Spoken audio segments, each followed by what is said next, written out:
I'm over here kicking my feet.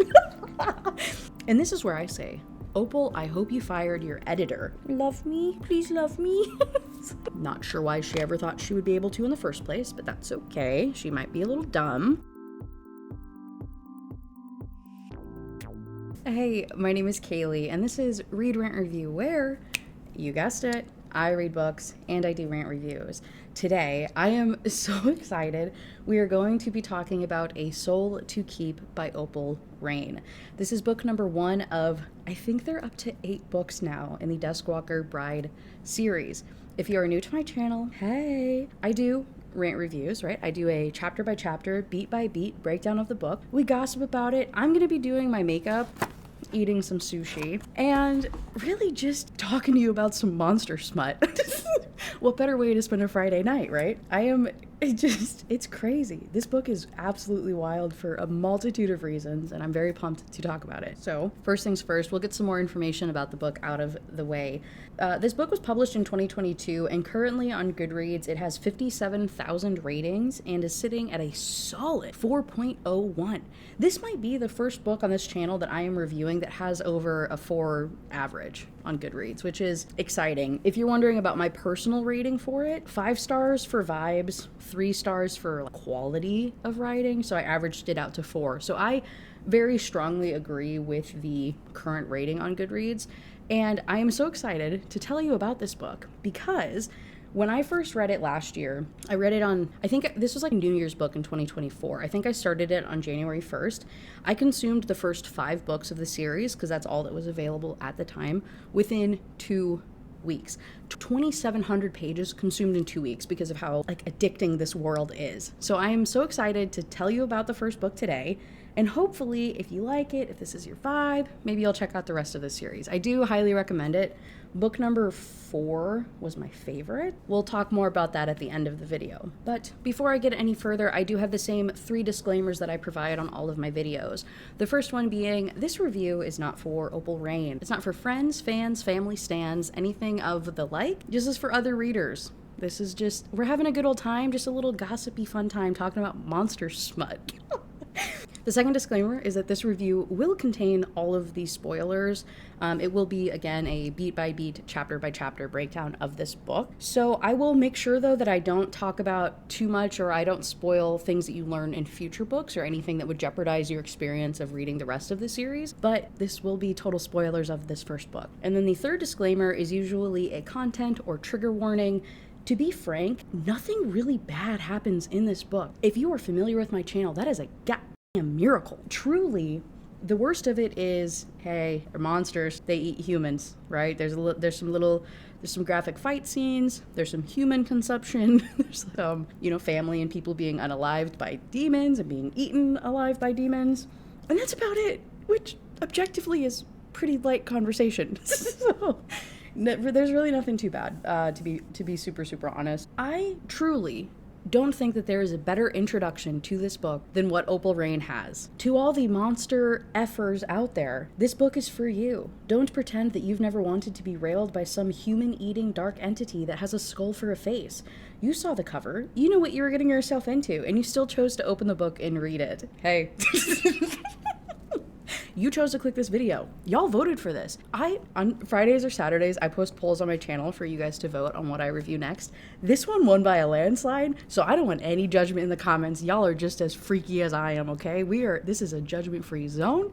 We are in this together, okay? Shut your face. With that being said, though, do make sure that you check out the posts tab on my profile to see the newest polls that I have up. At the time of uploading this video, there should be a brand new poll up that is voting on how much that we're going to be donating to 2 charitable organizations that I found. I did some research and I chose these 2 organizations because, to be quite frank, most of the time on this channel I am talking about abuse survivors, right? DV or SA survivors in these stories of these fictional women who ultimately, these situations are being exploited in these books, and it is just like bad news bears across the board. To ensure that this community is doing our fair share of helping the world be a better place, I am donating a percentage of the monetization that I receive from this channel to such organizations. You guys voting in that poll will determine how much of like we have $100 this month. Whatever the percentage is how many dollars that they'll get. Does that make sense? But make sure you vote in that, and make sure you vote on the poll for what book I review next for you. I think that's all my spiel. Oh, the one final thing, as always, hey, my videos are on Spotify now. I have the link in the description box below. And if you're watching this or listening to this on Spotify, hey, thank you. You guys are amazing. So grateful for all of you. Without further ado, let's get started. We open our book with a prologue that is getting us acquainted with the world and what is going on. So imagine Earth, like normal humanity, but right before we started to develop electronics and having like the whole technological age even start to begin, demons show up, okay? This demon portal opens up and it goes on to encompass 1/4 of the continent in which this portal opens up on. 1/4 of the continent becomes this heavy forested area that is completely inaccessible to humans and full of demons. They live in the shadows. They eat humans to gain humanity. The more humans that a demon eats, the smarter it becomes, the more human-like it becomes. Super creepy, super scary. So humans, instead of being able to go into the caves and do mining and travel and all this other stuff, are now just stuck in the era of villages and sword fighting and arrows. That is the extent of the weaponry that they have. There's no electricity, there's no guns, there's nothing. Just old school little tiny villages that are banding together to try not to get eaten alive by demons. Oh my God. And the demons, right, again, they live in the shade, they survive in darkness, humans can't go out at night, and the demons can smell humans, and that's like what attracts them to wherever said human is, so they get hunted down very badly. They're especially attracted to fear, so the demons go out of their ways to like F with you and make you super scared before they eat you because it makes you taste better. Okay. In addition to demons, there's also a monster creature thing called a Duskwalker. A Duskwalker is a part human, part demon, part other thing that looks like a demon, has a skull for a face, is ginormously huge, and eats humans as well. It eats demons, humans, animals, anything. It just craves blood. It's always hungry, and its hunger cannot be satiated. So that's all it does. And Duskwalkers are particularly scary because they can, as the name implies, walk in the sunlight. Demons are at least limited to nighttime or limited to the shade, but Duskwalkers can walk anywhere. Okay. So this particular book is about a Duskwalker named Orpheus who visits one of the 3 villages nearest to the Vale, right, this demon forest, visits one of those 3 villages every decade, takes a sacrificial bride, and then provides them a seal of protection that will last the entirety of that decade. Okay? So when we go into chapter 1 of our book, we are meeting the next sacrificial bride. Her name is Rhea. She is 26 years old. Thank God we are dealing with an actual grown woman, but don't get too excited because she was exiled when she was 8 years old after 2 demons broke into her house in the middle of the night and ate her parents, her little brother, her dog, and she was the sole survivor. The following day, when the village people came and checked on her and found that her family was dead, the people that were guiding her back into the village, they lived on the outskirts, guiding her back into the village, were also attacked by demons, and one of those guys died as well. So she gets labeled as the bringer of bad omens by the village and is outcasted. So she's 26 years old, has been outcasted by the village for 2 decades, pretty much, and is a virgin. But it's actually handled pretty well in this book. I'm not gonna front. This might be one of 2 books that has handled virginity in a way that didn't make me want to claw my freaking eyes out. And that means a lot. So in chapter 1, we're opening with Rhea being prepared as the sacrifice, right? There's a priestess in there, they're giving her a bath, rubbing these smell goods on her, getting her dressed in this wedding attire, and kind of telling her exactly why she's being sacrificed, i.e., you're the bringer of bad omens. Rhea is trying to push back, and she's like, I was 6 years old. I had no control over any of it. I can't believe you guys would blame a child for this. And she's like, sorry, sucks for you. It is what it is, though. And we learn that the reason that they kept Rhea alive, as distant as she was, right? They put her on the outskirts of town. Nobody was allowed to talk to her. She wasn't allowed to talk to anybody. Everybody hated her. She couldn't leave her house except for at specific times to come and get food. And the villagers would literally throw food at her. It's a horrible existence. So you're thinking to yourself, well, like, why the frick would they even keep her alive then? Why wouldn't they just kill her off? The answer is because they didn't want to upset some higher cosmic power. They figured the bringer of bad omens exists for a reason, so who are we to tell the gods that they're wrong? We can't off one of these like special designations. Okay, so she just lived sadly. The priestess also goes on to tell her the requirements for a bride, right? Rhea continues to push back and she's like, this shouldn't be happening, blah, blah, blah, blah, blah. And the priestess is like, well, you meet the requirements. There's only 2 requirements that Orpheus, the Duskwalker, has. The first one being that the bride that the sacrifice is pure, which like we said, she is because she's been outcast and has never had any type of relationship, and that they are a willing sacrifice. Rhea, while not a willing sacrifice necessarily, can't say no, because if she says no, they're going to throw her in prison. Like, it's an underground prison under the village, and it's so freaking horrifying to think about. So she doesn't have an option. So she kind of accepts her fate, and she's talking to the priestess, and she's like, okay, cool, so what about all the other sacrifices? Like, we've been doing this for a very long time, and he still comes and collects a bride every 10 years. Like, are they alive? What's going on? And the priestess says, I don't know. They might be dead. He might have eaten them. He might have a whole crib full of women. I guess you'll find out. We don't even know if you'll survive in the Vale. Good luck. Okay, super reassuring. The only other thing to note is that there are 2 backup sacrifices. There's a man and then there's a young man and then another young woman that are prepared to step up as a chosen sacrifice if Orpheus doesn't like her or, doesn't go through with being sacrificed for some reason. And so in chapter 2, he's heading to the village gates where she'll meet the village chief, 2 priestesses, 3 priests, the other sacrifices, and they'll all kind of collectively go to this clearing and meet with the Duskwalker for this whole shebang to happen. She's going there and she's noting how there are no trees in the town. So there's like no places for the demons to hide. There's no shrubbery, only dirt and houses. She gets this area. She's standing next to the chief and they open up the village gates. And even though many claimed he was human-shaped, his woven-shaped skulled face jutting out from a black cloak hood he wore didn't allow for any thought other than inhuman. Definitely not human. However, he didn't look like a demon either. He still appeared unholy and evil, especially with his floating, glowing blue orbs that were more unsettling than they were pretty. But he truly appeared different to her vague memory of the demons she'd seen in the flesh. The other thing to note, too, is that this book is written in third person, which this is the first third-person book that I have read in a very, very long time, and it's a little jarring and weird, and I don't know if it's just because I'm not used to reading this like POV style, or if it's, again, kind of like horror writing. I'm not gonna front. Anyway, Orpheus approaches. The chief tries to do the whole customary, like, oh, we're so thankful you're here. Thank you so much, blah, blah, blah. And he's like, I don't care.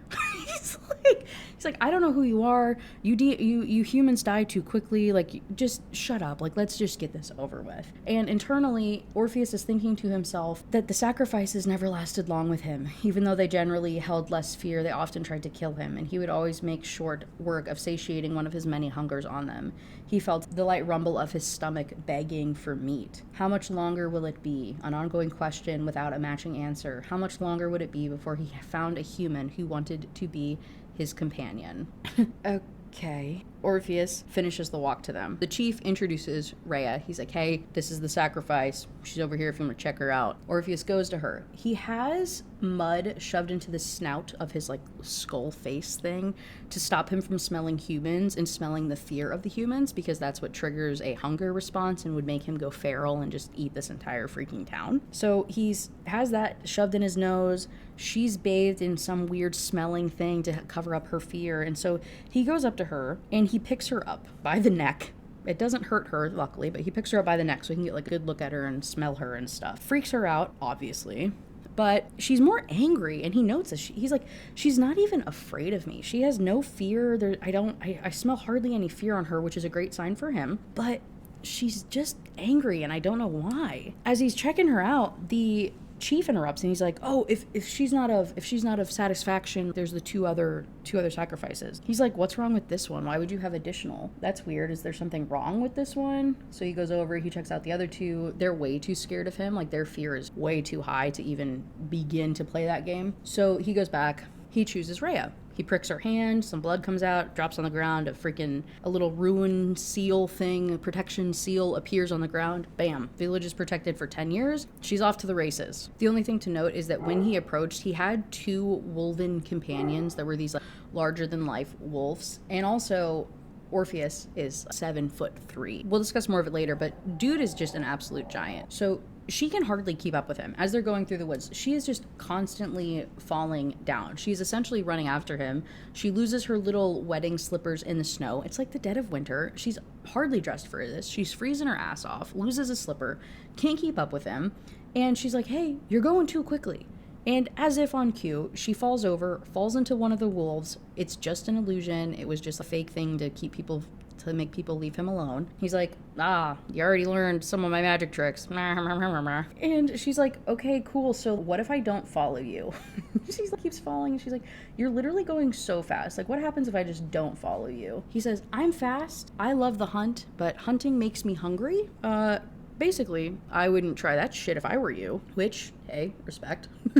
So she's like, okay, shit, that kind of ruins my plan. I guess I'm not going to be able to make a run for it. Not sure why she ever thought she would be able to in the first place, but that's okay. She might be a little dumb. So eventually, she falls down a couple more times, and he offers to carry her. He doesn't really offer, he just kind of picks her up. And she's like, what the fuck? And he's like, well, you couldn't keep up with me, and I don't want to slow down. Like, this is like a 4-day trek. You're just going to be slow. I don't want to deal with it. She's like, okay. Honestly, not complaining. He's like super warm, and he's actually being kind of nice to her. So she's like cool with what's going on. But she asks, aren't I heavy like this? You weigh nothing to me. I could render your body into pieces with very little effort. Her back stiffened as she ducked away, looking at his face. Are you trying to scare me? I am merely telling you the truth. You didn't answer me, but I did. I was explaining that I am strong enough to carry you the entire way, if you choose. I'm not trying to frighten you. Oh, okay. So that's the kind of thing we're dealing with. He just doesn't really know how to talk to humans. He's just a little guy. He's just a little guy looking for a friend.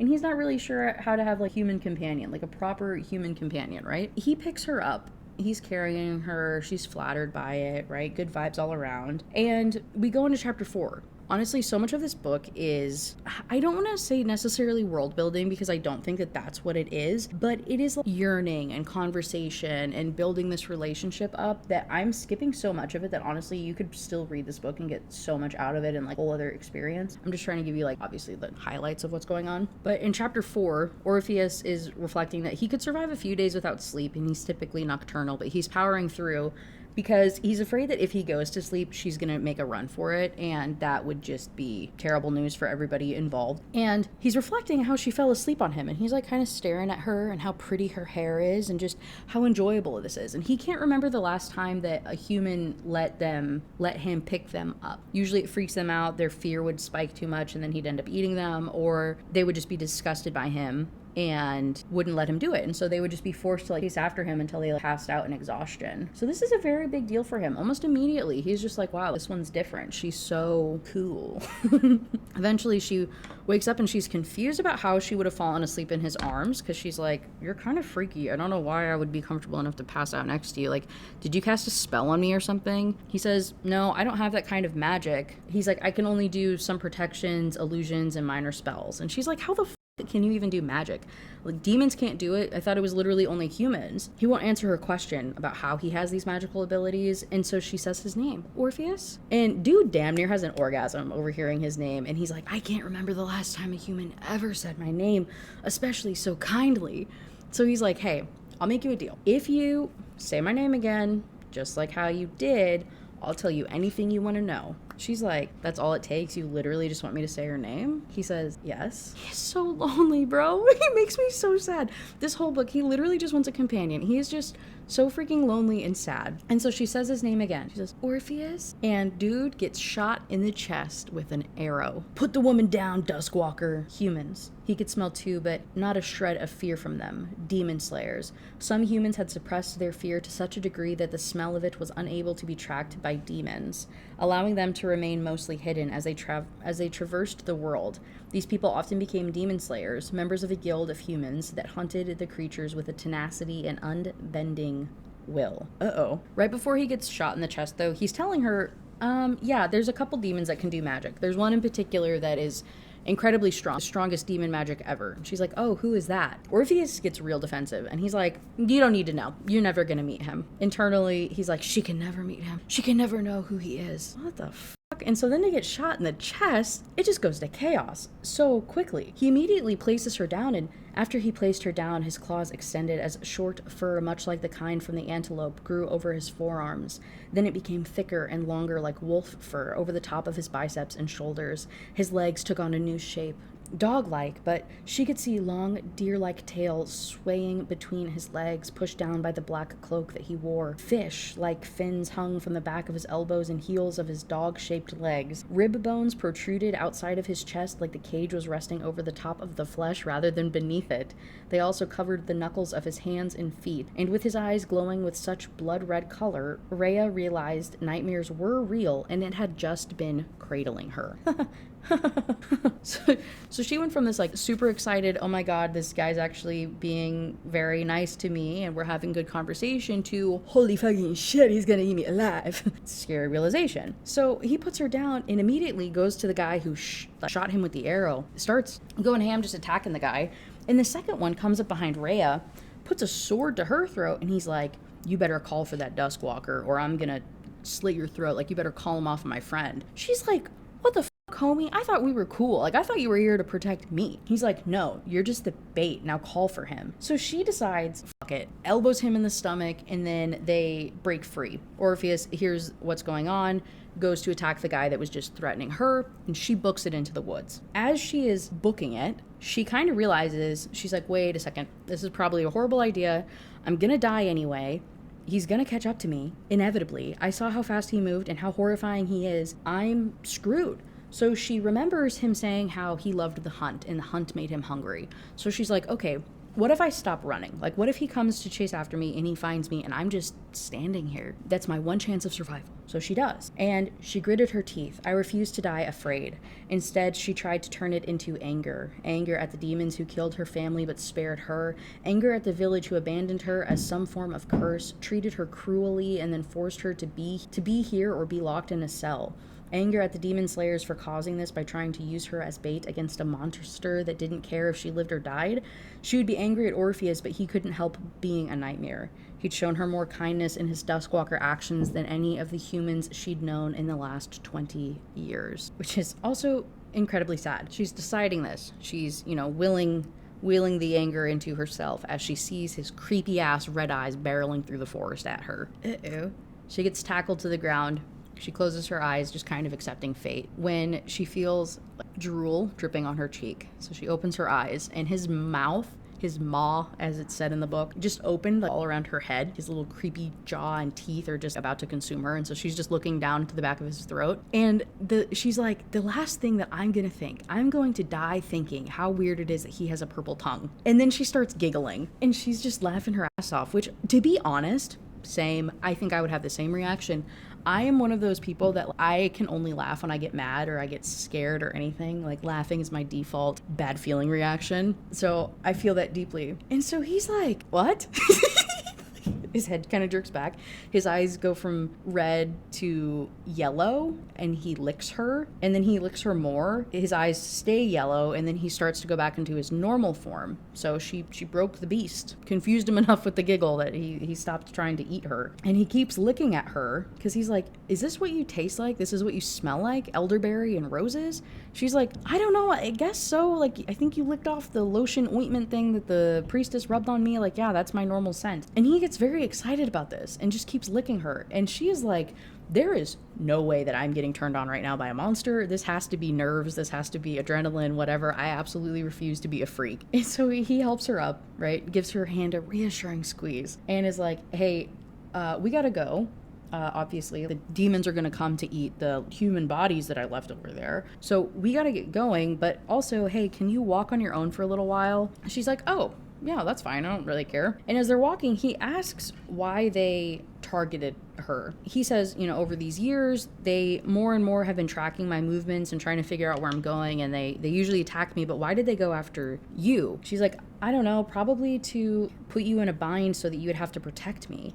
And he's like, well, yeah, I was protecting you. Like, that's why I stopped eating the one guy and I came after you. And this kind of blows her mind a little bit because she's like, he's protected me? What does he even want from me? Why would he protect me? And as she's, thinking about this, she looks over at him and she realizes he's hobbling really badly. And also that he is, hey, if you're watching this video, I'm between my summer and winter shades, so shut up about my concealer and foundation stuff, okay? She notices him limping, and then she notices the blood in the snow. There's like purple blood trail behind him, and he's just bleeding profusely. So she's like, oh my God, can you stop for a second? Like, let me at least bandage you up. She stops him. She starts like ripping her dress to make, little tourniquet things and bandages so she can wrap it around him. He's like, hey, it's no need. I'll be healed up by nighttime so that the demons aren't going to come after us if that's what you're concerned about. Like, it's not going to be a problem. She's like, no, I'm not worried about that. Like, I didn't even think about that. I'm sure you're in pain. Like, let me do something. And he doesn't tell her that he heals every 24 hours. He'll just wake up suddenly and just be completely healed of any injuries and any wounds and stuff. Instead, he is just accepting her fixing him because ultimately, the more blood he retains, right, the healthier he'll be and the stronger that he'll remain. So it is going to be helpful. And he is just even more so than that, blown away by the kindness from her. He's never had such kindness from an offering before. Nobody has ever really bandaged his wounds or tried to protect him or gave a at all. So dude is just enthralled immediately by this attention that she's giving him. So she's bandaging him up and he asks why she ran. And she's like, honestly, a couple of reasons. I'm not gonna lie, you were pretty freaking scary. And also, the demon slayers were being douchebags. Like, if they were being that mean to me then, I don't think they would have cared about me anyway. Like, if they were to kill you, they probably just would have treated me like crap. He's like, okay, that's valid. And then she also goes on to say about how she always wanted to be a demon slayer, like, growing up. That was her thing. Like, she, doesn't really have much fear at all, and she just wanted to travel. And he's very fascinated by this. Like, he's never had an offering before that wanted to be a demon slayer, so he's pretty intrigued by this idea. And she's like, oh, sorry, that's probably not something that you want to hear. He says, I don't really give a shit, to be frank. I ain't a demon. She's like, what are you anyway? Nobody really know. Like, you're not a demon. What are you? And instead of answering, he comments, he's like, what is your problem? You won't look at me anymore. Like, at least before, she was maintaining eye contact and having a conversation with him, but ever since he killed those demon slayers, she hasn't really looked at him, and he's pretty offended by it. He's like, I know I killed those guys, but you didn't like them anyway, so why aren't you looking at me? She's like, homie, you literally have human blood all over your face. Like, get out of here. He washes it off with the snow, and he's very considerate. He's very considerate of the feedback. Like, he will literally do anything to make this woman comfortable, and it is so incredibly sweet. So he washes the blood off of his face and she can look at him again. And he comments like, hey, actually stopping probably did save your life. And when he looks down at her, he sees that she's shivering. And so he offers to pick her up with his good arm. His one arm got bandaged and some other spots were pretty bad, but he can carry her on the other arm. And she willingly accepts it. And the second time of getting back into his arms, especially after seeing his monster form, her choosing to touch him is, again, incredibly mind-boggling. In the same way that he's the nicest person, thing, whatever, that she has dealt with in the last 20 years, she is already the nicest offering that he's very experienced. Instant love, which I'm okay with in scenarios like this. I don't mind instant love and obsession and attraction and stalking when it's like monsters or fated mates or whatever. It's when it's like realistic human men that scare the shit out of me because that shit happens in real life. You give me a monster romance, bro, you can do whatever. I'm happy with it. So he's carrying her and they're making a little bit more chit chat, more small talk. And she asks what has happened to the others that he has taken. And he says, many have fled and died. Many have been taken. The fuck you mean taken? She doesn't question the and taken part, by the way. Instead, she says, what about the other? They have granted me a little more humanity each time. She's like, okay, so we're gonna change the topic real quick. Why did you pick me to be your bride? He's like, you're not my bride. Like, gets all pissed off about it. He doesn't get mad. He gets really sad. His orbs. I hate the term orbs, by the way. So I grew up doing RP writing. Like, that was my initial writing career, was I was on freaking forums and stuff. And it would be one of those things, like, before you began an RP with somebody, you would ask if they used the term orbs or not. And if they did, you would ignore them. If you understand what I'm saying at all, please comment below and tell me I'm not as much of a nerd. I know I am, but somebody just be a nerd with me at least, please, if you know what I'm talking about at all. So anyway, his orbs turned from a regular blue that they always are to a really dark blue. He wasn't mad. He was just really, really sad. He hates the idea that she would call herself his bride. He's like, "You're not my bride. In order to become my bride, you must gift me something no human ever has, and I'm beginning to doubt that they ever will. You will be no different." You are actually seeking a bride, though? Yes. What must be gifted? No human has been comforted by the answer. I merely seek a companion now. All he seeks is a companion? She blinked up at him, and her brows creased together so tightly that she felt the pressure radiating through her forehead. He is truly lonely. How could knowing that send a wave of pity through her for him? Rhea had been alone all her life. She understood his pain, but she'd accepted her fate and lived with it without feeling desolate and lonely. She no longer cared to have a friend. All she wanted was freedom to avoid the cruelty of being outcasted and shunned as the bringer of bad omens. Oh. Okay, so he is avoiding her questions yet again, and so she asks again, "Hey, what does it mean?" What did you mean earlier when you said that they gave you more humanity? And he's like, "I get humanity from them the same way that the demons do. I eat them bitches." And she says, "Uh-oh," internally. She's like, "That's actually really, really horrifying, but I can't really do anything about it. Good to know." And she's thinking to herself, that explained why he was so intelligent, though, and like why he is showing all of these emotions. Like, how many humans must he have eaten to be able to express these things?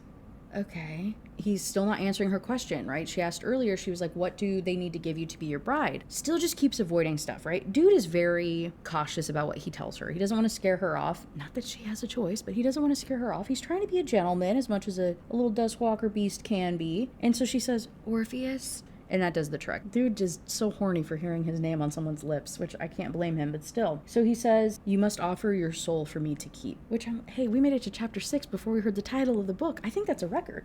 Usually they save that shit for the end. Anyway, he's like, "You must give me your soul to keep." She's like, "Okay, definitely won't be doing that, so that's easy. That's good to know." Won't like accidentally end up his bride or something. And he says, "I once thought that the bargain of eternal life, as long as I live, would be enough, but no human has ever wanted to be bound to me." And internally she's thinking, yeah, well, the idea of being bound to a monster forever sounded pretty hellish. What a bitch.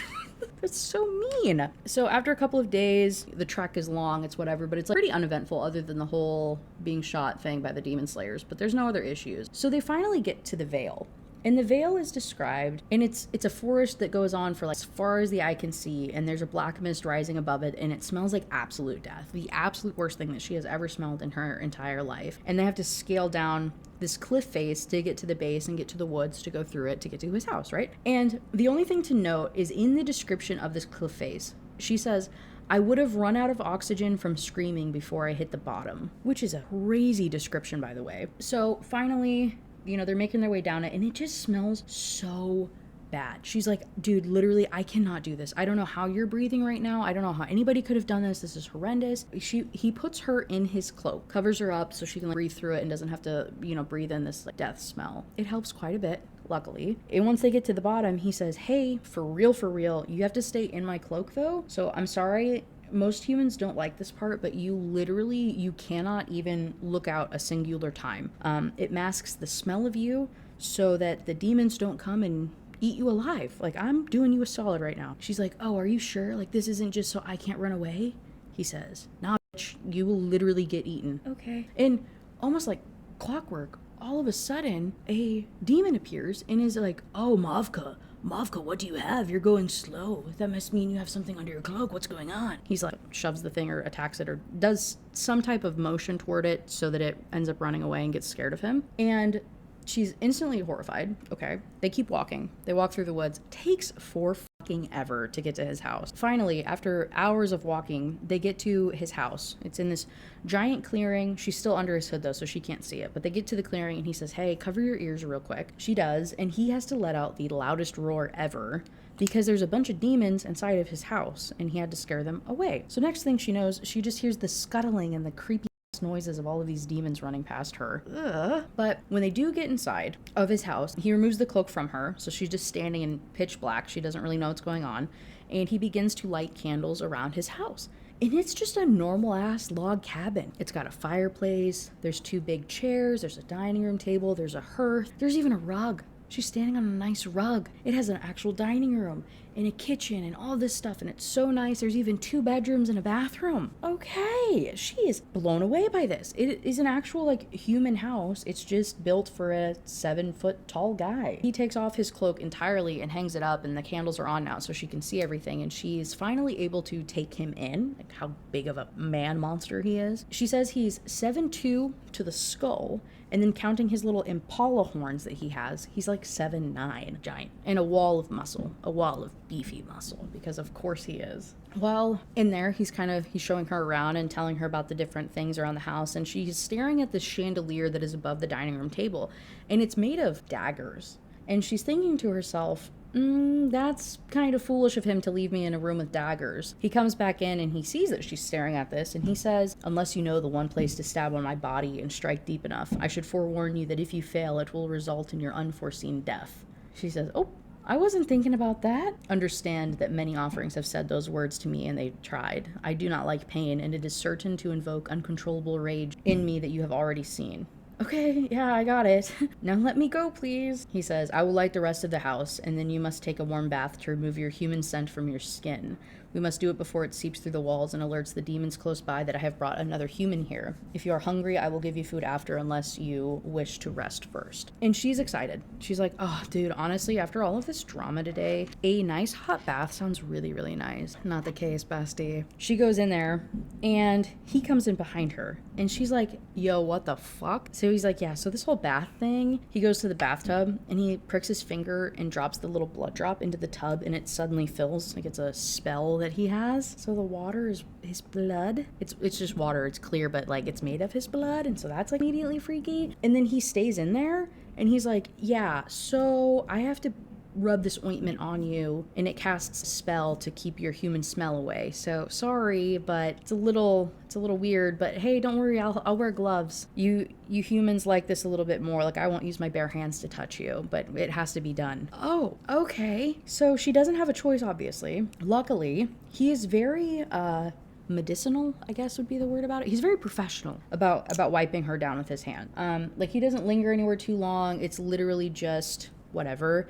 And the priestess had to do it to her to do the other ointment stuff to like hide the smell of her. So she's not freaked out by this. She's like, okay, like, I know this is like legit magical thing. Like, he's not just trying to like feel and be a freak. And also he's a monster. He probably doesn't even know what feel means. So they go through this, and halfway through, she's starting to get a little turned on from like being touched. Because again, zero human interaction and human contact and physical affection that this woman has ever experienced. So she's like, wow, this actually feels really, really nice. And also, I think I'm a freak nasty bitch for thinking that. Oh my God. And once he gets down to her feet, he tickles her. He tickles the bottom of her foot with his little claw.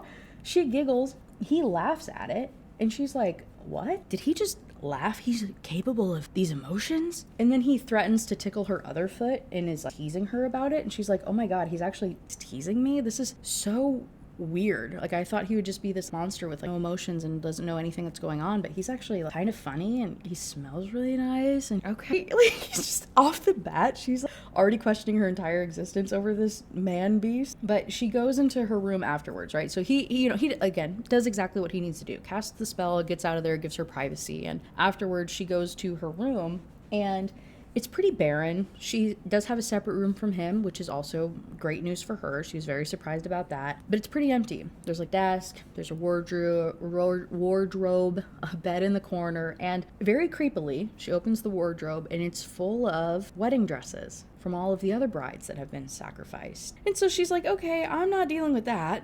She leaves the room to go and get dinner, and he comes inside, and it's a bunch of fruit and vegetables. Fresh fruit and fresh vegetables in this little bowl for her, and he has fresh water. She's very, very confused by this, even more so. And she's even more confused when he says that he got it from the garden out back. He's got a whole garden of human food, and she's like, okay, this is way too much to take in. It's not what I expected, and I'm just gonna go to bed. But she eats with him first. She eats at the dining room table next to him. He's not eating anything. He's just kind of like vibing, sitting there. But it's the first time that a human sacrifice has ever chosen willingly to spend time so close to him and to eat with him. Most of them just would run to their rooms and completely ignore him and only come out for food or bath time. Just icky to say it that way, but you know. In the morning, Orpheus wakes up. He's not feeling rested whatsoever, but he hears Rhea walking around kind of sneakily. He gets up, and due to sleeping in slacks and a button-up long sleeve to hide his body, going on to also put on a jacket and boots before leaving his room, commenting how hideous it is and that it would scare her away. And again, I feel so sorry for the guy. Anyway, he goes out there, he finds Rhea. She's fiddling with the lock on the door, and she's like, I thought I saw sunlight and I just wanted to see it. I wanted to see if it was real. Like, I swear to God, I wasn't running away. He's like, okay. I guess that might be believable. She said it kind of believably. So he says, hold on, I have something for you. Goes into his room and gets a tiara that has a protection amulet on the front of it that makes it so that demons can't touch her. If a weak demon touches her, it will burn, and then if a strong demon, even a strong demon, could touch her, but it can't touch the amulet directly, or they will burn. So he's like, hey, here's a protection amulet. She's like, why isn't this a necklace? Like, why would this be a freaking tiara? Like, that's pretty inconvenient. He's like, I don't know. It just showed up one day. I didn't make it. It just appeared on my dining room table and it's been helpful. Oh, okay. Kind of weird, but all right. As long as it works, I guess. She's like, why are you giving this to me? He says, so you can go outside and not have to worry about the demons. Like, you can only go outside with my supervision, but at least you'll be more protected. She's like, oh my God, you're gonna let me go outside? He says, yeah, you humans need to or you go insane. And she starts to think, how many humans has he had to have had to know that? It's kind of scary. But they go outside, and he goes as far as to say, hey, you know, I have some swords in my room as well if you want to learn how to wield a sword so that you can also protect yourself from demons. She is so surprised by his continual kindness. She asks how many humans that he has had, though, because she is so blown away by his kindness and his thoughtfulness and all this other stuff. And he doesn't answer her, but internally he's thinking he's been looking for a bride for 180 years.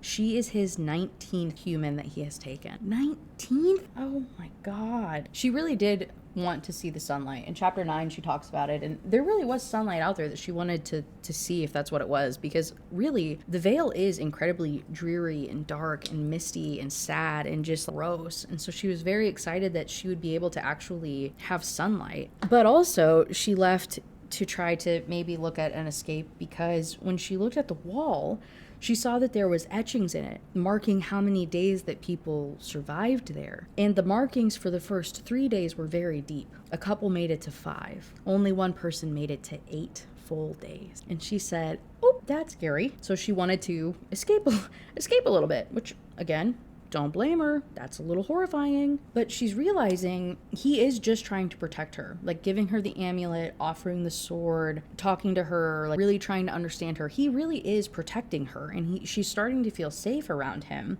She's talking to him outside, and she's like, I really wish that I didn't have to wear white all the time. Like, I hate wearing, you know, all these like bridal clothes. And he's like, well, I can help you dye it. Like, we have some vegetables and stuff that we could probably turn into like dye for the clothing for you. And she's like, oh my God, I'm so excited. She's jumping up and down, and his eyes turn purple. It's the second time that she's seen this color, and she's like, what the fuck does that even mean? But before she can say anything, he clears his throat. His eyes go back to blue, and he's like, hey, let's you want to come outside? Like, you can help me make a salt circle around the house. So they go out there, and they're making a salt circle as a protection ward so that the demons can't cross into the salt circle. She's following him around, and she's like, why are you doing this? Can't you just cast like the whole ward thing like you did at the village? He says, no, I can only do that once every decade. She's like, well, how about you cancel the one at the village and you can just like use it here, because fuck my village, they threw me out to the wolves, almost literally. I guess literally, because he had like wolven companions. So she's like, yeah,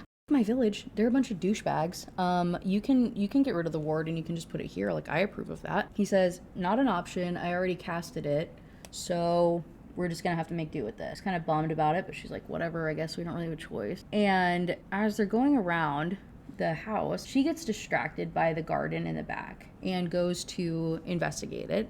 And of course, this dummy can't even last 10 minutes outside because she's not listening to him, and a demon comes running up and attacks her leg. Luckily, it doesn't make her bleed because it touches her, and the amulet burns it and scares it away before it can really do any damage. Luckily, he's like, what the f***, Rhea? I told you to stay with me. Like, you can't be doing that. Like, if you get cut and you bleed, we're screwed. The demons will come, I'll attack you. He says, and I do not want that. She could hear the sincerity in his voice. He wanted her safety more than anything. It caused her gut to tighten in response. Why are all of you humans so foolish around me? It's as if you want to find your deaths when I'm trying my best to avoid it. Oh, but they go inside and he's making protection wards. So in addition to the salt circle, there's these little trinkets that he makes that he puts on each of the corners of the house, and it makes it so that the demons can't go inside of the house. The salt circle protects people with ill will, and then the protection wards on the house make it so that only people who live in the house can go inside. So he's making these. She gets her vegetables going for dinner time, and she comes over and she's like, well, can I help you? Like, what are you doing? Can you show me how to do that? And he does, and it's the same thing. He's like, oh my God, no human has ever showed interest in what I'm doing before. Like, this is crazy. So she picks up on it, she makes one, and he immediately puts it in his pocket, and he's like, she made me something. She made me a little gift. This is going in my bedroom. He's like, I'm not going to use this. I'm going to do whatever I can to try and figure out how I can preserve this forever and hang it above my bed. It's incredibly cute. In addition to like humans not giving a shit about building trinkets with him, just in general, none of them have willingly gotten that close to him and spent time with him. Most of them would just hide out in their rooms and avoid him entirely and just act like he was this monster, right? So he's incredibly flattered and happy about her helping with this. And then in addition to that, she's like, wait, so if humans can make these, if it's this easy to make these, and we have this magical ability to keep demons away, like, why don't humans know about this? He's like, I don't know, like, they just never ask me. Like, usually they just, like, give a sacrifice and run. Like, they're too scared to even ask me anything that could help protect them. And she's like, well, this would have been good to know for my family. He's like, I thought you said you didn't have a family. It was one of the things that they talked about on their, long trek. And she's like, I don't. They're dead. He's like, oh no, did demons kill them? She's like, I don't want to talk about this anymore. He doesn't push it. But she does say during that conversation how much that she likes his house and how nice it is. And his eyes turn yellow. He's like, you like my home? She's like, yeah, it's really cozy, actually. It's very, very nice. There's a couple other conversations that they have. The other two that are kind of importance is at the end of it, after they're done building stuff and, he's trying to change the conversation and keep the tone light. He's like, hey, I showed you how to make these trinkets. Can you show me how to garden or show me how to cook human food and do this stuff? Like, I knew how to do it a long time ago, but I just don't know anymore. And she's like, oh, a human showed you? He's like, yeah. Oh, did the human who showed you this house, did she show you how to cook? He's like, she didn't show me the house. I built her the house because she asked for it. Ray's a little blown away by this. She's like, you built a bitch a house? Like, where is she at? Why isn't she here right now? She goes on to say, what about the furniture? I was surprised to find human items like a bed and chairs and even a cooking hearth. He's like, I got everything that she wanted. Like, I either made it for her or she told me to get it for her, and I did. She says, okay, who is she? How long ago was this? He says, eons ago. You didn't tell me who she was. He ignores her, and she says, fine, what happened to her? And he says, I didn't eat her, if that's what you're asking. Oh, okay. And that's the extent of the conversation. So he also got to have his, you, we're not talking anymore about my ex, essentially, and she got to do the whole you, I'm not talking about my family then either. So they're even in regard of keeping secrets from each other, which is kind of funny. The one other thing, I think it might have happened the day before, whatever, who cares. In bath time, she's getting more and more turned on by this whole bath time situation, and so she ends up squirming a little bit too much, making little noises and squirming a lot, and he's like, hey, I'm gonna need you to chill the out, or I'm gonna end up eating you. you gotta chill. She's like, okay, sorry, my bad. But that kind of leads into this ongoing issue that they're gonna have at bath time, so I felt the need to note it for you. In chapter 10, we're going into day 3 of living with the Duskwalker, and she goes outside to eat breakfast in the sunlight. That's her one thing now, is just trying to spend as much time as she can in the sun. And when she goes out there to eat her breakfast, he made a little stool for her to sit on because she's been eating in the dirt. And he's like, hey, I made you this. Love me? Please love me? It's so sad. And so she's like, oh wow, he's doing a lot. He literally is just trying to have a friend, and all she's thinking about is how she's trying to escape, and she feels like such a bitch. She's like, he literally just wants a friend and attention, and I don't want him to do anything else or change anything else about his house because I'm literally just planning on my way to run away. I feel absolutely terrible about it. Obviously not enough to change her plan though. She wants to get the fuck out of there, deciding that really all she has to do is just stay long enough to earn his trust, and he'll end up having to go on a hunt. As she's eating breakfast, she's like, hey, I see that you don't really eat, so what do you do?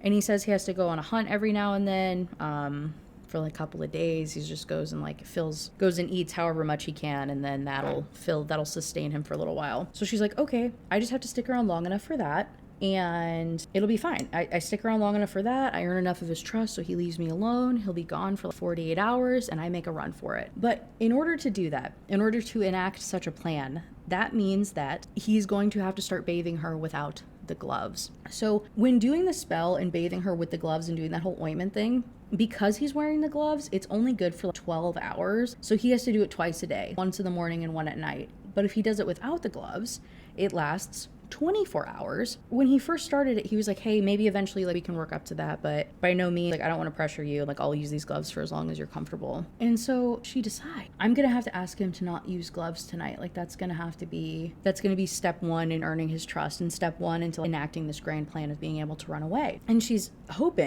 like, okay, so maybe also if he doesn't wear his gloves and I see how freakishly monstrous his hands are, that'll quell these feelings that I'm having for him, that I'm developing, because he's so kind and I'm feeling so bad about his loneliness, and he's just being so nice to me all the time that, you know, and getting kind of like turned on during bath time, that she's like, okay, so maybe if I see his hands, I'll chill the fuck out and stop being a little horny bitch, you know? How do you think that that's gonna go? So in the meantime though, before that, we cut to Orpheus's POV, and so while she's having all of these thoughts about running away and, you know, planning evil things pretty much, he's just thinking about what kind of chair he'll make her.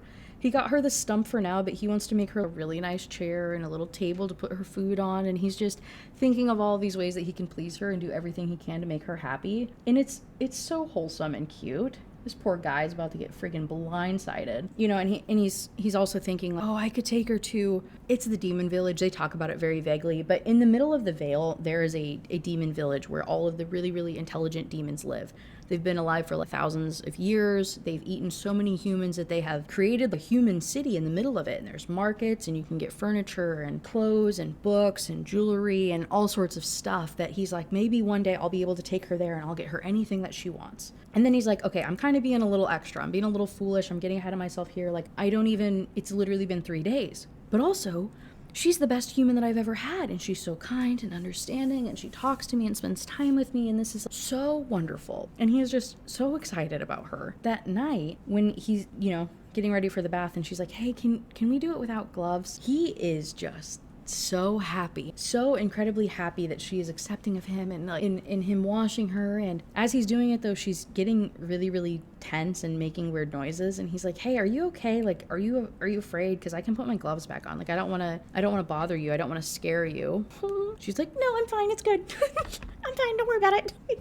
So it's a little awkward, and so immediately after he's done, he leaves the room, and he's thinking about how he's closer to her than any offering that he's ever had before. And then in her perspective, she was getting turned on. She was like, shit, that actually made it significantly worse. I like him even more now. His hands feel even better than I thought. This poor girl. And so we got to page 133, 25% of the way in the book before we even get a semblance of spice. This book is truly the freaking definition of yearning. That night, after this gloves-free bath, she has a naughty dream about Orpheus and wakes up and sees his like creepy-ass eyeballs directly over her, because he's like, hey, you smell really weird. Like, I don't know what's going on. I came in to make sure that you're okay. She doesn't say anything. He just continues sniffing around and ultimately finds the source of the smell, which I hate so much. I hate the whole smelling arousal thing. That's so fucking weird. It's a monster thing, so I'm okay with it to a point, because I'm like, okay, this is like animal stuff, whatever. But also, can we not, please? Anyway, he smells it. He's like, oh my God, she doesn't stop him. It's the whole thing. I said, anyway, blah, blah, blah.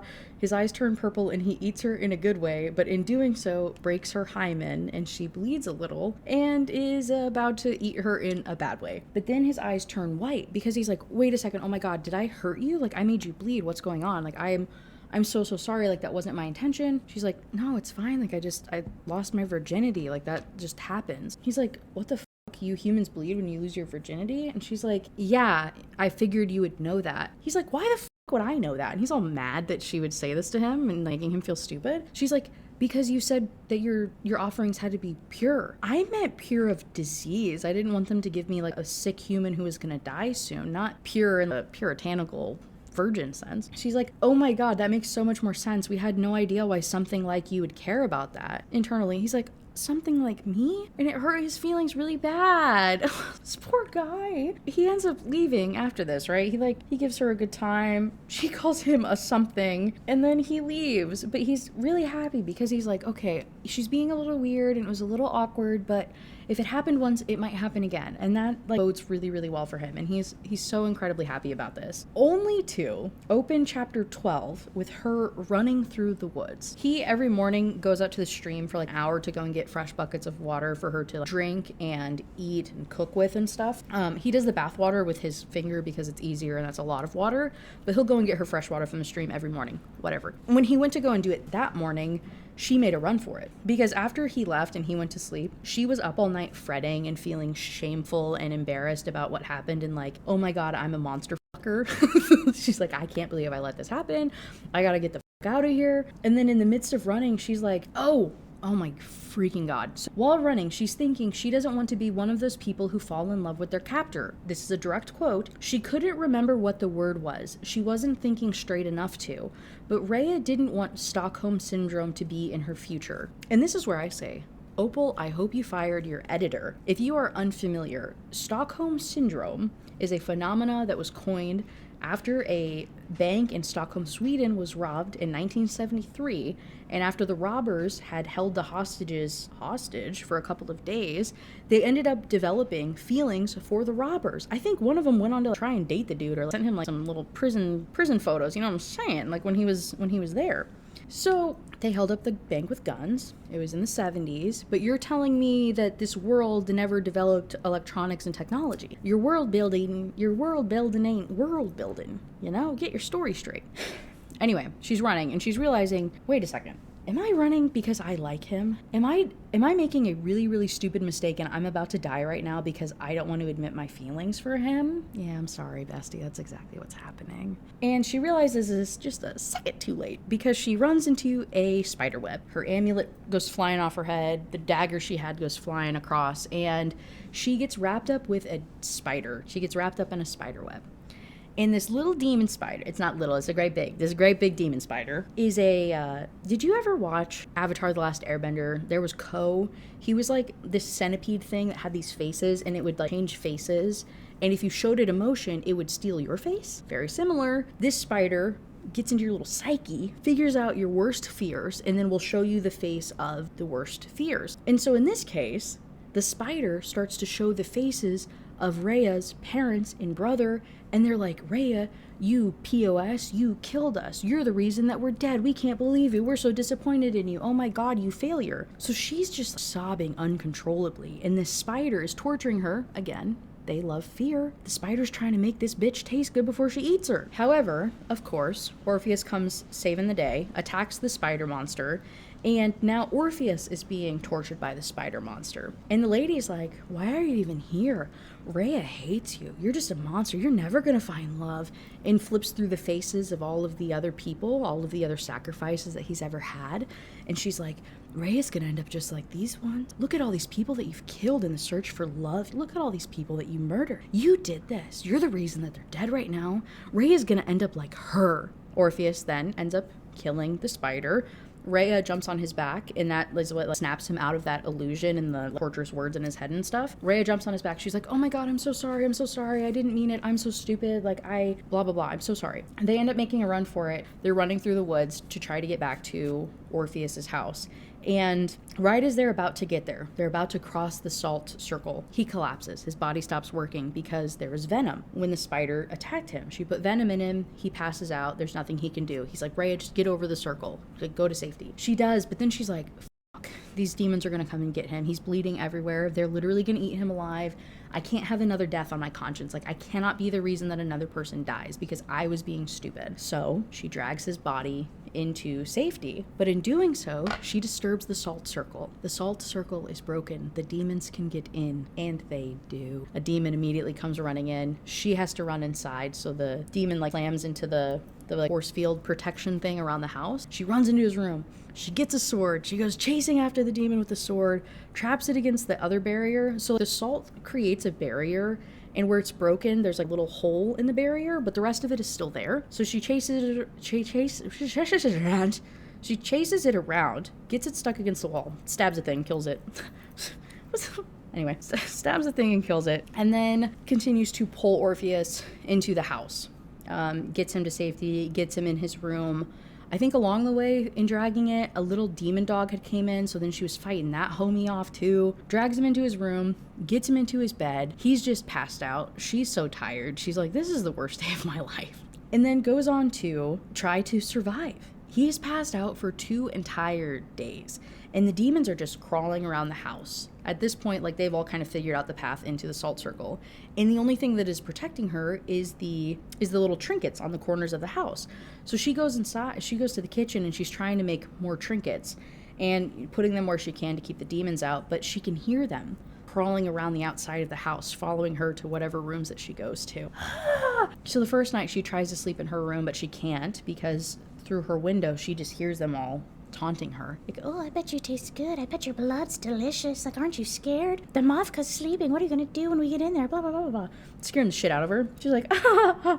So the next night, she sleeps in Orpheus's room. She decides, Mavka, hey, sorry, I didn't say it earlier. Mavka means forest dweller. In the way that humans call him Duskwalker, demons call him Mavka, meaning forest dweller. So that's why there's like interchangeable name thing for him. Anyway, she goes into his room. She gets into bed with him, hoping that the smell of him will cover her scent and that'll keep them at bay. It works. Eventually, once those 2 days are up, he finally wakes up and he's very startled that he's in his own bed because he doesn't remember getting in there. And he's even more startled to find Rhea under him. He's like, oh my God, she is in bed with me, like, of her own volition, at her own choice. This is absolutely crazy. And then he looks down and he's shirtless, because she had taken off his clothes to bandage his wounds for him. Aww. So he's like, wait, oh my God, she got me naked, fixed me up, and then still chose to sleep next to my monstrous body?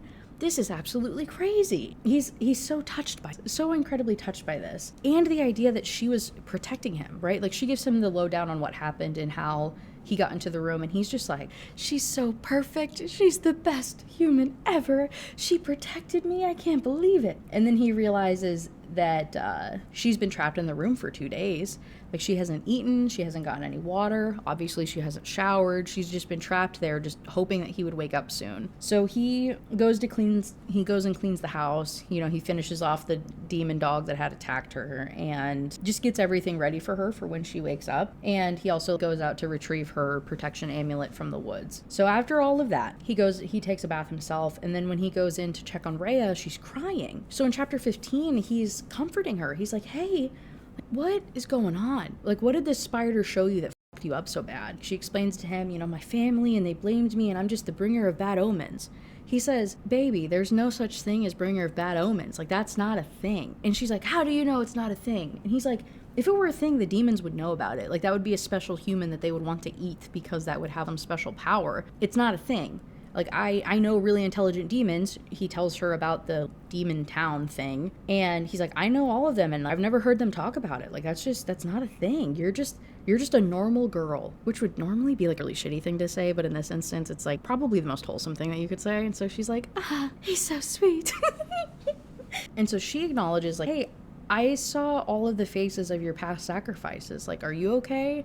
He says, it's fine. You're the only one that matters now. Aww. He's like, hey, like, you need to take a bath, though. Like, we took care of everything else. You know, I fixed the salt circle. We got new trinkets. Like, you need to take a bath so that we can get you good to go. She's like, I'm too tired. Like, can I just sleep under you? Like, can we just do that again so that that'll keep my scent covered? Because I can't move. I'm still so exhausted. And he's like, you want to sleep in bed with me? She says, yes, please. He lays down next to her and she's like, you know, you can touch me, right? Like, you can cuddle me.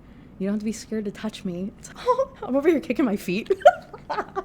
It's just so wholesome. It's so cute. He just wants love.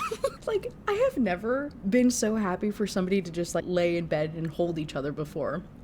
Chapter 15, and I'm not even mad about it. Like, what is this? And so chapter 16, later, he is pressuring her to take a bath because of the human smell thing, and she's like, I'm not ready for that torture yet. Like, can I eat first? His eyes flash red, assumably pissed off at the idea of her calling it torture. But he gets her food, and then eventually it is actually bath time. And so the whole reason right? That she was pissy about it and pushing it off was because she didn't want to get turned on. But at that point, she's like, who the fuck cares? Like, literally, nobody else knows that I feel this way, and he's a monster, so I don't even know if if he's even physically possible of having the same feelings toward me, so why do I care so much? Like, I can just live with this feeling. However, as he is bathing her, and she's, making these little squeaky noises and stuff, and his hands go to certain places, his eyes flash purple again, and she's like, hey, what?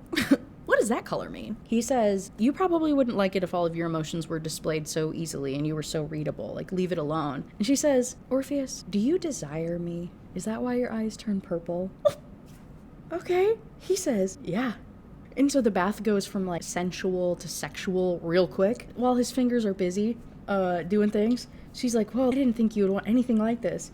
And he says, why do you think I wanted a bride? Like, to have a companion because you were lonely? That is true, little human, but I have many hungers, and this is one of them. Shut up. Okay. Chapter 17.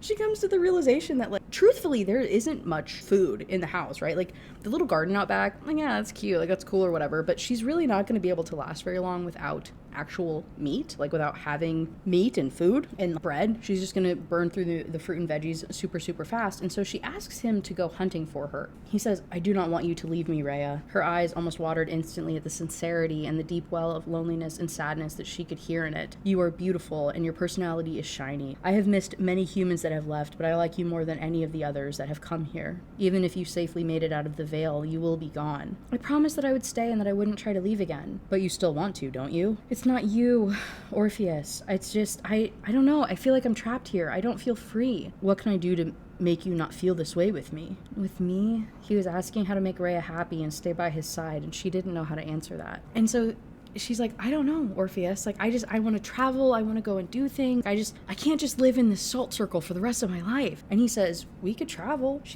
How? He says, give me your soul. I don't know what would happen since it's never been done before, but I was told that it would mean that you would always be safe with me. She has a fear flash through her body, so he senses her reaction to it, and he says, I understand. I will not ask again. So sad. So he changes the topic and he's like, hey, you said you wanted to be a demon slayer. Do you want to learn how to use a sword? If I'm gonna go hunting for you, you might as well at least be able to stick up for yourself. I literally want to cry. He is so supportive of her and just like literally will do anything. He's such a golden retriever sad boy that he just wants her to be so happy, and he'll just do anything to make her happy with him and stay with him. As they're, about to go and do this training and stuff, she looks up and there's this like weird, pure white feathered owl that's in the tree line. She's like, hey, yo, Orpheus, what the fuck is that? And Orpheus goes on to explain that it's the witch owl. She's a being that lives in the void, part human, part other, that she can turn into a human, and that she means no harm. Like, she's always been helpful. Pretty sure that she's the one that gave him the protection amulet tiara thing. But also, hey, don't go near her, though, because I don't know what she's capable of. At the end of it, they're talking more about this whole soul thing a little bit, and she's like, hey, you built this house for that woman. Like, why didn't she give you her soul? What happened to her? And all Orpheus can say is, she did not want to stay with me. We learn more about her later on, but it's so sad. That also just breaks my heart. In chapter 18, the garden is full. The witch owl, had cast magic over it that like replenished all of the fruit and vegetable trees, and even planted even more vegetables and herbs and fruit, and like a lemon tree, all sorts of stuff for her. And we also learn that she's the one who told them about the salt circle and about the whole soul thing, that a soul must be given willingly for a human to live with him always, and they would always be safe even in the veil. Okay, witch owl's cool little lady doing her thing, helping out folk. And then another Mavka appears, another Duskwalker. Had no idea that was a thing. The other Mavka cracked its neck and he twisted his head sideways. His bony skull was that of a fox, and he had two large antlers forking with multiple branches on top of his head rather than the horns that Orpheus had. He wore only tattered shorts and was a similar shape to Orpheus's body, except he had more long fur and more bones protruding from his skin, like around his hips and knees. He was a less human-developed Mavka, and most likely hadn't eaten as many as Orpheus had. He had a similar diet, considering his deer and wolf fur, but he must have eaten more birds since he had feathers poking out around his neck, shoulders, chest, and back. Whatever they ate gave them their characteristics. In this Mavka, He's just a little dummy. He doesn't have a name. So Orpheus was given a name by the woman partner that he had, that he built a house for. But this Duskwalker does not have a partner. He wants a human. And so he sees Rhea and he's like, I didn't know humans were an option. I didn't know we could have those. Like, Orpheus, show me how to get one. Like, tell me how to get one. And he's just this little dummy, to be blunt. He has not eaten enough humans to have the intelligence to understand what's going on. So he's like unable to grow the ingredients to build the trinkets to protect his domicile, because he's living in a cave right now. So Orpheus is like, dude, if you want to get a human, you gotta dress better, you gotta get out of your cave, you gotta build a house, there's all these other things that you need to do. And he's like, I don't know how to get that. I don't know where to get any of that stuff. Like, what do I do? So Orpheus is like, yeah, you need to go to the demon village, you need to trade for all these things. Like, this is how you obtain all of this stuff. You need to go to the village. Rhea's like, I want to go to the village. He wants to go to the village. We should go sometime. Orpheus says, perhaps one day. And she's pushing back and she's like, what does that mean? Like, how long? When can we go? Like, I want to do something. And then all of a sudden she starts her period and they smell the blood and it gets crazy. He avoids her for like 4 days. He creates a secondary salt circle to hide the smell from the demons, or to like have an additional layer protection of the demons. He's just sitting at the corner chilling, just trying to will himself to not eat her alive, and it's very, very scary. And she's just going through her period and these emotions and hormones by herself and being abandoned and trapped into this house, and just not a very good time. 3 days into it though, and she's thinking to herself, how did anybody survive this before? Like, this can't be the first like period situation that he's ever ran into. And then she comes to the startling realization that they probably didn't live long enough to know that problem. Oh, cool. Okay. So 3 days into her period, on the worst day of it, she is awoken to Orpheus's creepy ass red eyes above her. Same situation. He's got his mouth open, about to like bite her little head off, and she just like holds him. She's like, are you gonna eat me? He says, yes. She's like, okay. He's like, you don't care? She's like, no, I'm just in pain. I'm in too much pain to care. He's like, oh no, you're in pain? It turns into this whole thing. He puts his hand on her to keep her warm. She's running her hands over him to calm him down, and his eyes turn purple. And then he's like, be careful, Rhea. You don't know what you're asking for. And she's like, I'm pretty sure I do. So he keeps his hand on her to keep her stomach warm, to help with the cramps and stuff, and she's just like, teasing him with the thought of like, okay, well, if maybe I can distract his hunger and just like make him horny. I was like, okay, girl, putting the moves on. His eyes flash purple, and it's very intimate, it's very cute, it's very moving at a very slow burn, yearning pace. She kisses him, she kisses his fang, his little tooth, and he's like, did you just kiss me? What the hell? She giggles at his reaction to it, and then kisses his other fang, and I'm just kicking my feet over here. Shut up. It's so cute. Just more touchy-feely time, and she's noting mentally, she's like, I want to explore his body. Like, bath time turned into like very regular like sexual thing. And so she's like, okay, well, like, I want to do something with him now. Like, I want to be the one that is doing it. He's always like, pleasuring me. Like, I want to return the favor. I want to do something, and like, he's never pressured me, he's never said anything about it, but like, she wants to do it. Like, she wants to make the move, she wants to move it to the next step. And this is where I say that I don't mind the whole virgin thing, because this whole physical part of their relationship is very purely this yearning and learning and slow paced, and she is setting the tone as the lesser experienced person. And so I'm cool. Like, it is very, very well done in that regard. But then she asks about his schlong, because it's all just fur down there. Like, she doesn't feel anything immediately. And it's like, it's inside of him. And it comes out. And then there's 5 tentacles.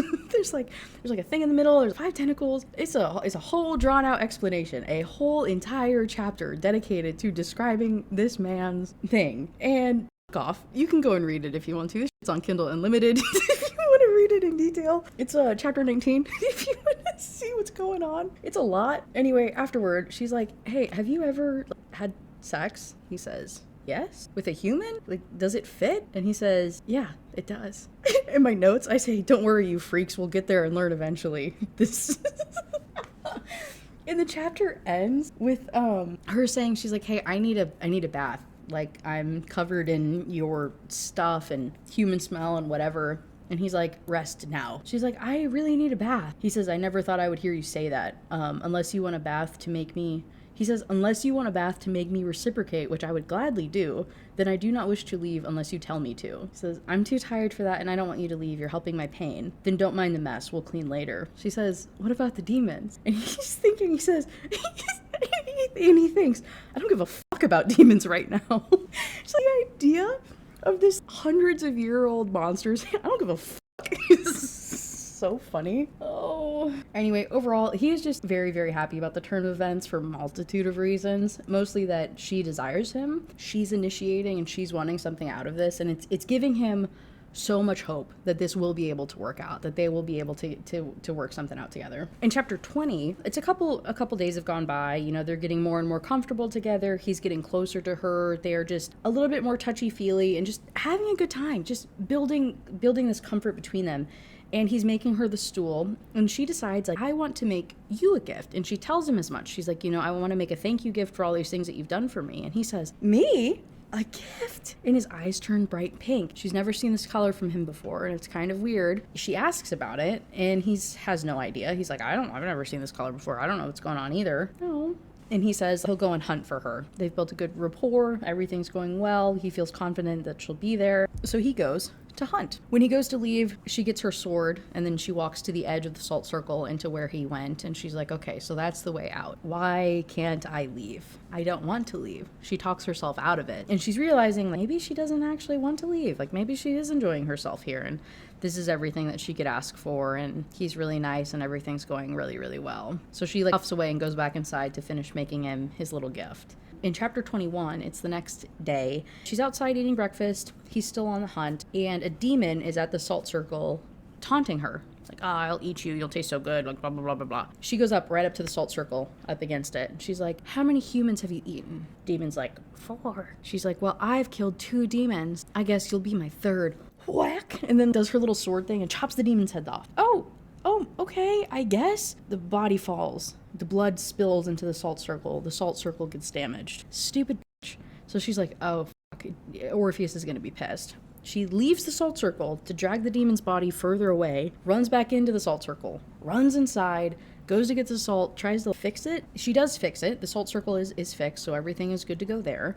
But all of a sudden she hears a voice, and the voice says, naughty, human, that was not a very smart move. And it's the other Mavka, the dumb one that doesn't really know anything. She's like, okay, you're really, really horrifying. He's super scary to her. He's encroaching in her space, but she realizes he's just overly curious. Like, he's asking too many questions, but he just wants a human. He just wants a companion, and he doesn't know how to talk to people. They have a whole conversation. It is very, very cute. Again, I'm skipping so much of this book because so much of it is just banter back and forth, but it is incredibly sweet. This little dumb guy, he's the main character in book number 2, and book number 2 is pretty much him gaining enough humanity to not be a toddler, essentially. Objectively, very, very cute. They're chatting. Next thing they know, a flying demon comes. The flying demons aren't impacted by the salt circle, so it comes down to try and swoop and attack her. Picks her up, drops her, she falls on the ground, hurts her shoulder pretty badly, and then the other Duskwalker attacks the flying bird guy and protects her. They have a whole scuffle. He ends up killing the bird, but he's like bleeding really, really badly. He's in pain. She knows that he is going to attack her now because he's just in like a blind rage and can't control himself. She runs into the house, barely misses it. He's just like clawing at the house barrier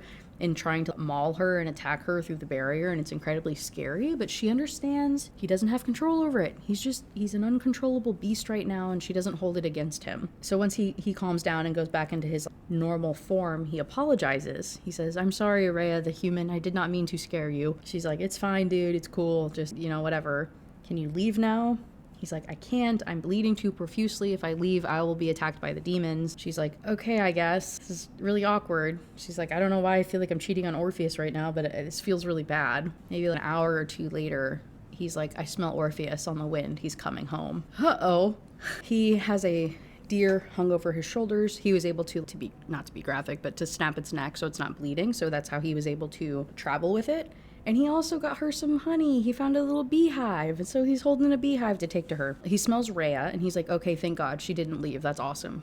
But also, I think I smell Mavka blood. What the fuck does that even mean? He gets home. he sees the hurt Duskwalker and he's like, WTF, what's going on? She's like, he protected me, it's fine. He's like, why were you even outside? Like, why did he even need to protect you? Blah, blah, blah. This whole back and forth. And eventually she's like, hey, stop being a D-bag to the Mavka guy. Like, he's your brother, friend, other guy. You think that you would be willing to help him. So he is a little pissed off about why the Mavka's there and why she's even cares about him and trying to protect him. And she's like, he's damaged. He's one of your kind. Why are you not willing to help him out? Whatever. This whole back and forth. She fixes him up. She goes inside. She ends up getting pissed off at Orpheus because he told her, in short, I don't trust you to stay here for me to take him to the demon village. She's like, you have to take him to the demon village or I will never give you my soul. What? So he's like stuck between a rock and a hard place because he's like, hey, I can't take you to the demon village with us because it's incredibly dangerous and I don't want you to get hurt. And also, you can't stay here for 8 entire days by yourself. You will go crazy staying in this house, and the food would go bad, like you would have to go outside, and then the salt circle would be bad, and the trinkets would be bad, and all this other horrible stuff that you cannot be left alone for 8 entire days at this house. It's not that I don't trust you. She's like, oh, okay.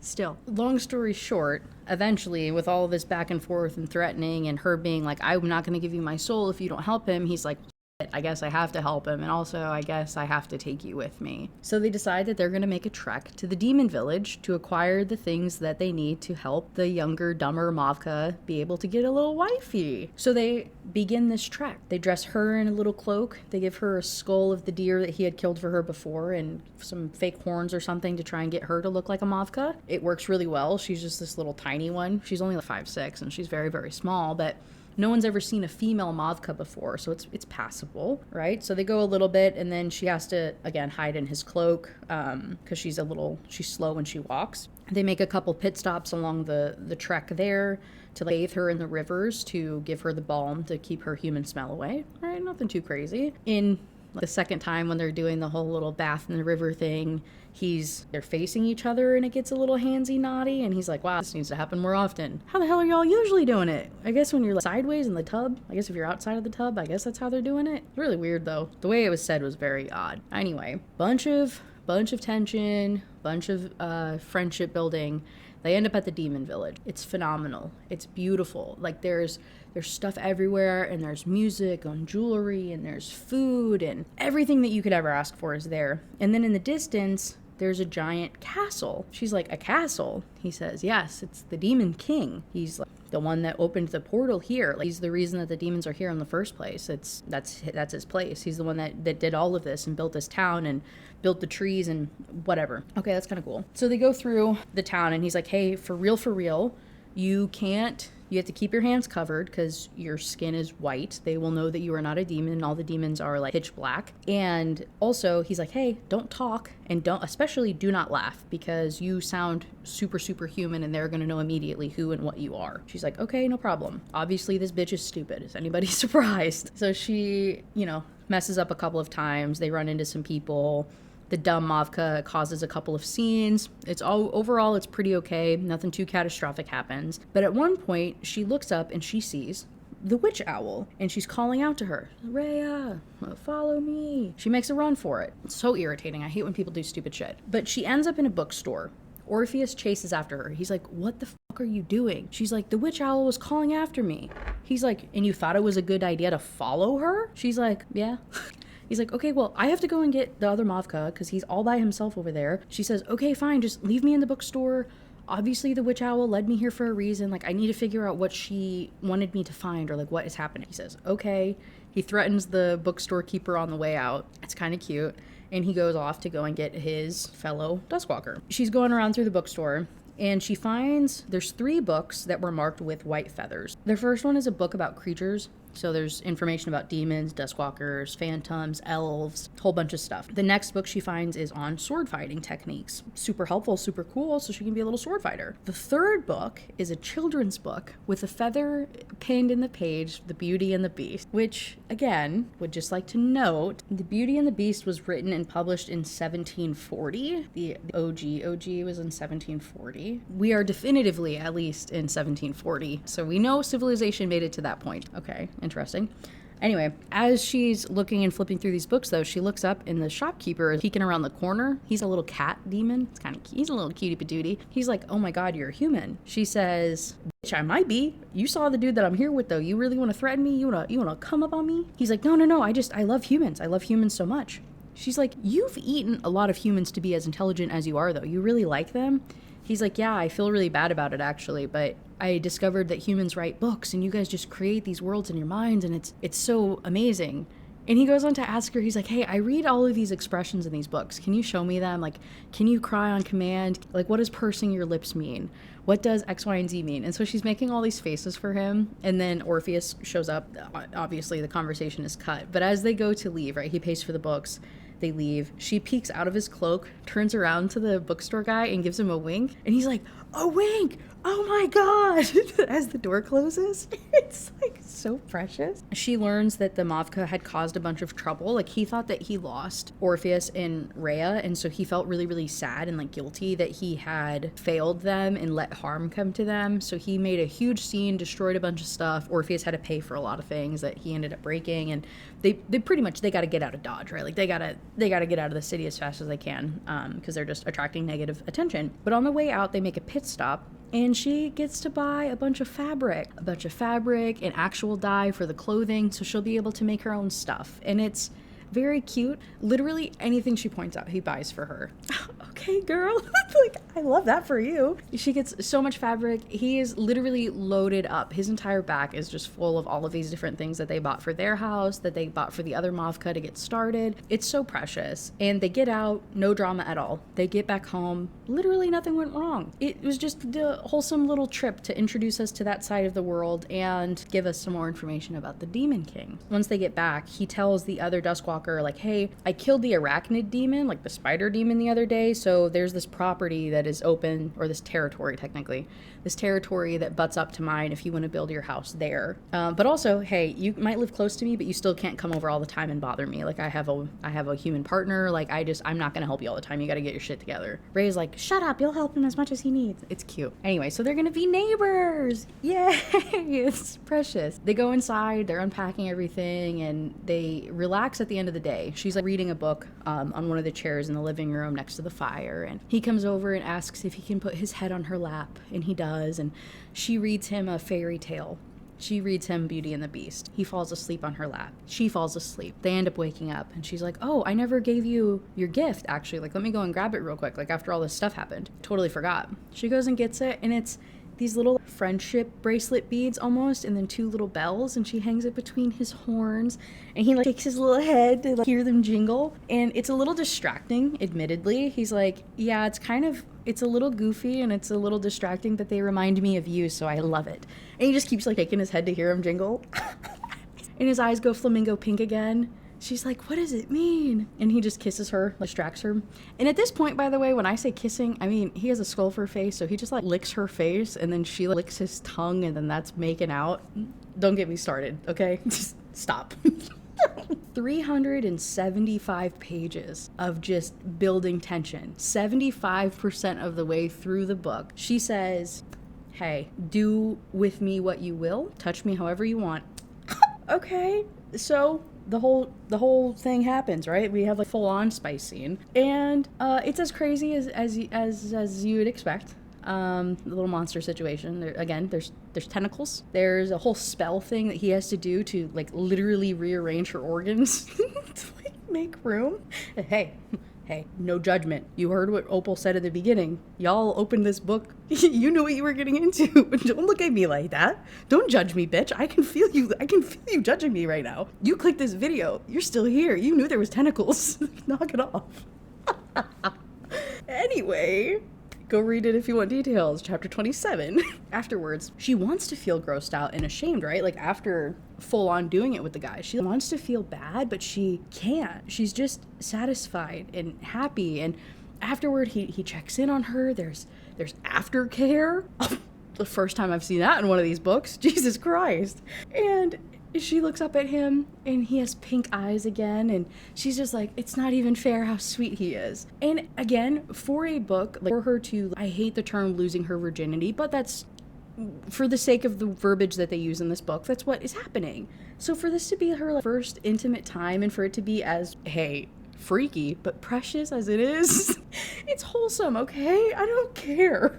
Chapter 29, she's starting to think more and more of like, oh, maybe I could do eternity with Orpheus. Like, this really is a good time. Like, I am enjoying myself, and he is so sweet, and he's so nice, and I'm so pleasured. And what would happen when I age? Like, if I get old and gray and whatnot, is he still gonna want me?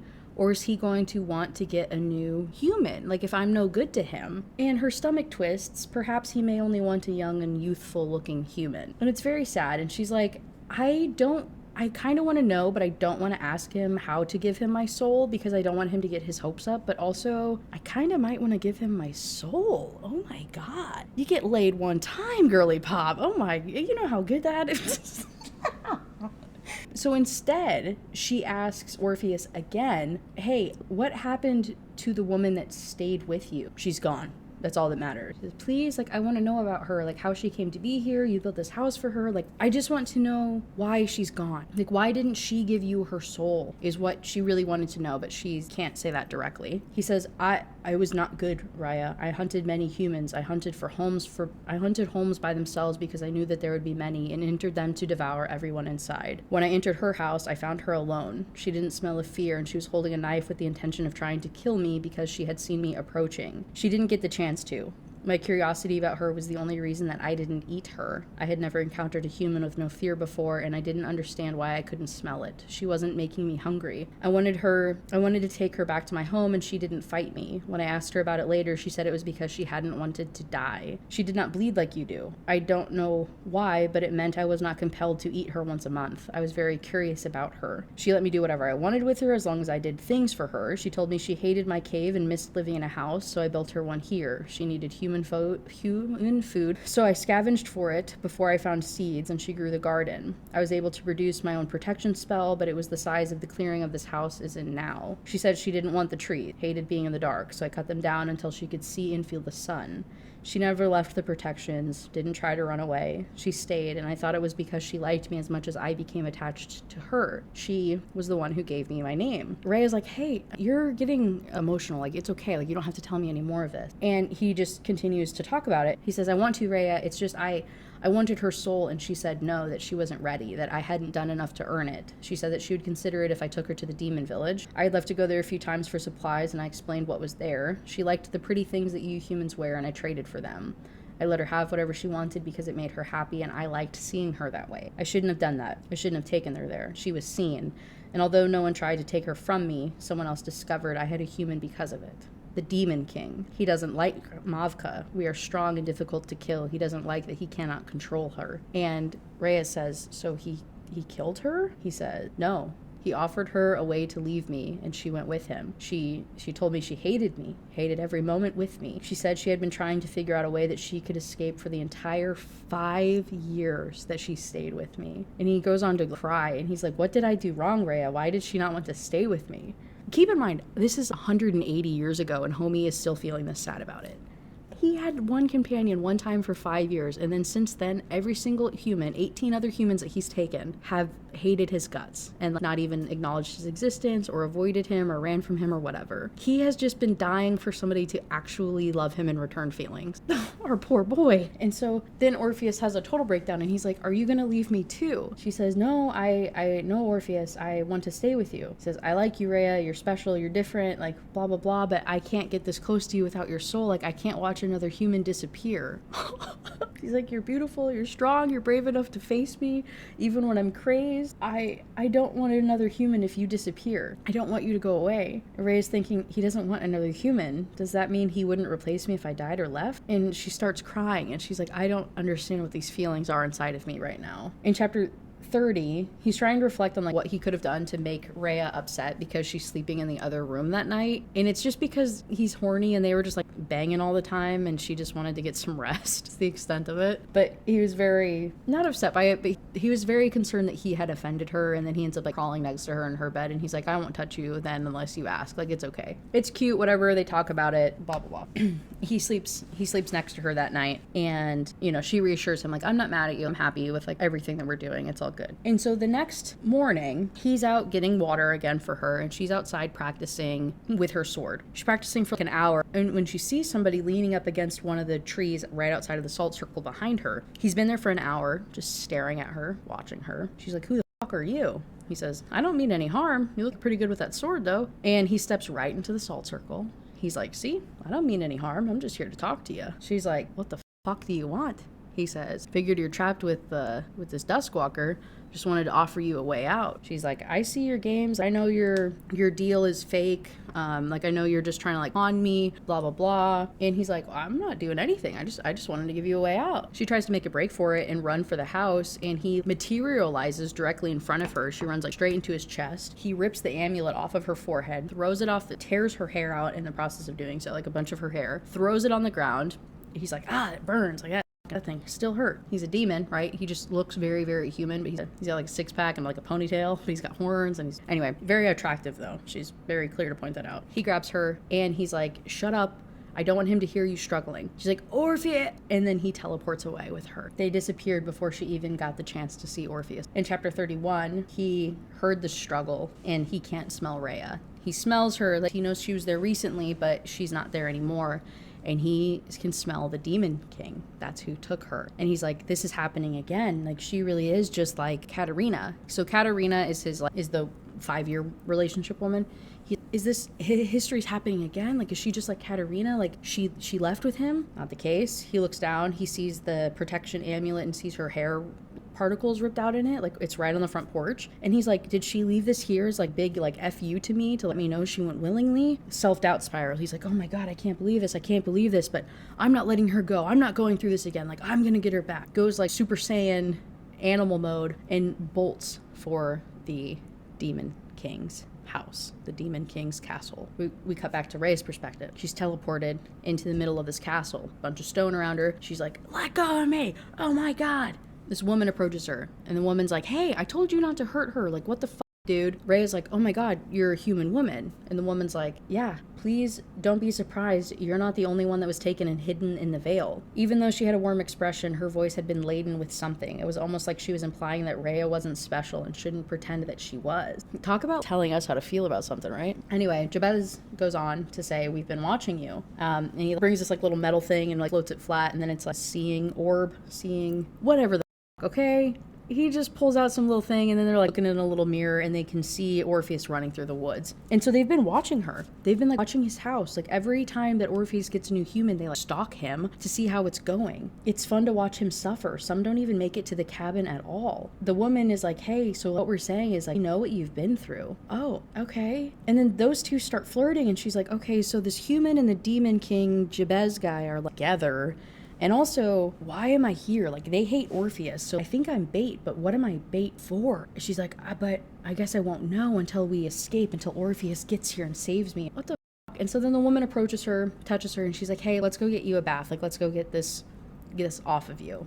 Very, very insistent about taking a bath. And she's like, okay, this lady's like being really, really creepy about this. Like, do I smell bad or something? Goes up there, does so though. The woman comes back into the room, watches as Rhea gets dressed, and she's like, I knew it. I knew you had sex with Orpheus. Because, like, on their stomach, whenever he does that little thing to rearrange their guts, it leaves a scar. And so the woman lifts up her dress and shows that she has the same scar. And so, finally, after, like, 20 pages of conversation, this dumb bitch realizes that the woman she's talking to is Katerina. It's Orpheus's ex. And she goes on to be like, yeah, I know what you've been through. Like, I figured you were putting out because you survived so long, and that's the only way that, like, would have lasted for this. Like, I'm so sorry he would have done this to you. And is painting it out that Orpheus was this, like, abusive monster who would have killed her if she would have said no to him about having sex. And Ray is like, that's not him at all. Like, he is so kind and nice and, like, attentive and all this other stuff and never pressured me into anything. And convinces herself in this very victim blamey, frustrating way. Her and this woman are having this conversation back and forth where she is like, yeah, Katerina saw him and decided he was a monster and then interpreted every action that he had as him being a monster, but he's not a monster. I'm a real boy. He's a nice guy, and she just didn't want to accept it and look past his exterior. I said, honey, hey, you're with him after he ate like who the knows how many other people. He actually might have been an abusive douchebag when they were together. Like when he had less humanity, he might have been a little bit more like animalistic and shitty. How are you gonna, like, yeah, okay, we're painting Katerina as this like bitch, right? Like that's the whole point, is she's this like catty, a materialistic bitch. Throughout this entire description, by the way, it's decorated in the finest gold and cloth and has silk gowns and is offering to throw away the dress that Rhea has, and Rhea's like, I made that, and Katerina's like, ew, why don't you want one of my dresses? Like, these are made from the nicest, like blah blah blah. Whole point is to make Katerina look like a materialistic bitch, and that's why she left Orpheus. But again, just want to revisit, we don't know how many humans he ate after he met her. You both can be right, you know what I'm saying? It was just very frustrating, so I'm not going to recap it and go through that conversation because it just pissed me off. I think I just hate when women are pitted against each other. And we were doing so good in this book until this point. I was like, we could have portrayed her in a lot of other ways, but instead we're doing this. The point being, though, is that they are using Rhea. They are going to set her free, but the intent is to get her to lure Orpheus to the castle so that Katerina can kill Orpheus, to finally have her revenge on him. Like, that's why they've been torturing him and taking his other offerings, because Katerina's been trying to protect them from experiencing what she experienced. Okay, interesting. It's implied that maybe it wasn't for their benefit. Maybe they weren't saving them out of the goodness of their heart. Ultimately, though, they're explaining this plan to Rhea, saying, hey, when he gets here, Katerina's gonna kill him. And then Jabez is like, Rhea, you haven't smelled like fear this entire time. We mentioned that we're going to kill Orpheus, and now all of a sudden you smell a lot like fear. What the fuck's that about? She's like, well, cat's out of the bag. Yeah, we fucked. She's like, and I did it on purpose. She's like, I liked it. That's the zero survival instinct, homie. What are you talking about? So she is like, yeah, I fucked him. What of it? He chose me. He likes me more than you, Katerina. The other thing was, Katerina was like, I can't believe he's still just trying to replace me. It's been 180 years and he's still just looking for another one of me. No one can be better than me. And so she rubs it in Katerina's face. She's like, yeah, and I liked it. And he's like an attentive lover and all this other crazy bullshit. It is just like so cringy and awkward. That means that Katerina and Jabez have now turned on Rhea. They're like, oh, okay. You think he's going to choose you. That's not going to happen. So now Jabez holds Rhea. They cloak themselves. Jabez grabs Rhea, is holding her captive, whatever, in his arms. And Katerina is like, okay, bitch, you want to do it that way. I'm going to have Orpheus come in here. I'm going to prove to you that he would pick me over you. And then you get to watch me kill him. And then Jabez is going to eat you because you pissed me off. Oh, okay. So when Orpheus gets into the kingdom grounds, Jabez cloaks him and Rhea. So they're in the corner watching what's happening, but Orpheus can't smell or see her. So he's like running through the castle. He's getting flashbacks and he's like, oh my God, this is terrible. Like the last time I was in this castle was 200 years ago when I came to try and save Katerina. And then when I went into the throne room, she was sitting on Jabez's lap and told me to leave her alone. So he's having these like really icky bad feelings as he's going through this castle, but he smells Rhea in the throne room. So he goes in there, opens the door, and it's just Katerina sitting on the steps. There's no one else around. It's the first time that he's seen her since that confrontation 200 years ago, 180 years ago, whatever. And he's like, Katerina, where is she? She's like, oh my God, Orpheus, I'm so glad you're here. Rhea's gone. She replaced me. She went to be the Jabez's like concubine. She took my place. I'm free now. Orpheus, I can be with you. I'm so sorry. I never meant it. I wanted to be with you forever. Blah, blah, blah, blah, blah. Oh my God, take me back. And Orpheus is like kind of believing it. He's like, why are you doing this now though? It's been so long. She's like, Rhea saved my life. Like, it's because of Rhea that I'm here. Like, take me back, Orpheus. And then she's like, and what the fuck is that on your horns? It's the little friendship bracelet bell thing. And she rips it off of his horns. And then that snaps him out of it and makes him realize that she's a selfish bitch. Not sure the correlation there, but okay, whatever helps you out, buddy. And in doing that, yeah, so rips it off. He's like, oh my God, Katerina, like, where is Rhea? She's like, you would pick her over me? And he says, Yeah, actually, like, where is Rhea? Next thing he knows, Rhea just appears like, magically out of the corner. What is she? She like elbowed Jabez in the stomach and like kicked him in the balls or something. Or how did they phrase it? Kicked me in the seam or punched me in my seam. It's a little crotch seam. I don't want to talk about it. Anyway, so he's like doubled over in pain, let her go, so the thing broke. She runs past Orpheus to attack Katerina, who is about to stab Orpheus. Turns out Katerina and Jabez have been torturing one of the other Duskwalkers, trying to figure out how to kill them. Tortured him for days on end, months on end. He's the Duskwalker that's in book number 3. So fucking tragic. Literally like kept him in a basement, would kill him. He would like regenerate after 24 hours and then would kill him again, trying to figure out how to keep him dead forever. When they finally figured it out, you kill a Duskwalker by breaking their skull. That is the only way to do it. You can chop their heads off, it's fine, they'll regenerate. But if you crack their skulls, if you break their skulls, they will die. So they came to that conclusion. And right as they were about to break that Duskwalker's skull, the witch owl appeared and kidnapped him and like took him away. Okay. So now they know how to kill Orpheus, right? That's the other reason that now they're like using her as a lure, and why after all this time that they're like actually trying to get him to come to them, because they know how to kill him now. Okay, interesting. So Rhea runs past Orpheus, jumps on Katerina because she's right about to stab him in the head and break his skull and kill him. He's like, oh my god, she's protecting me. They're dueling. He's dueling with Jabez. There's a whole magical fight going on. They're having a sword fight. Thank God the witch owl got her the sword training thing, right? Like, it's almost like she was like, prepared for this event or something. It's kind of odd. They're duking it out. They're fighting. It's a very dramatic, very, very dramatic fight scene that ends with Jabez saying, Katerina! Orpheus turns around. He looks. And Rhea is on the ground with her sword sticking through Katerina's stomach, like all the way through her. She has killed Katerina. Rhea then runs over to Orpheus. Orpheus is trying to protect her because he knows that Jabez is going to appear and try to kill her.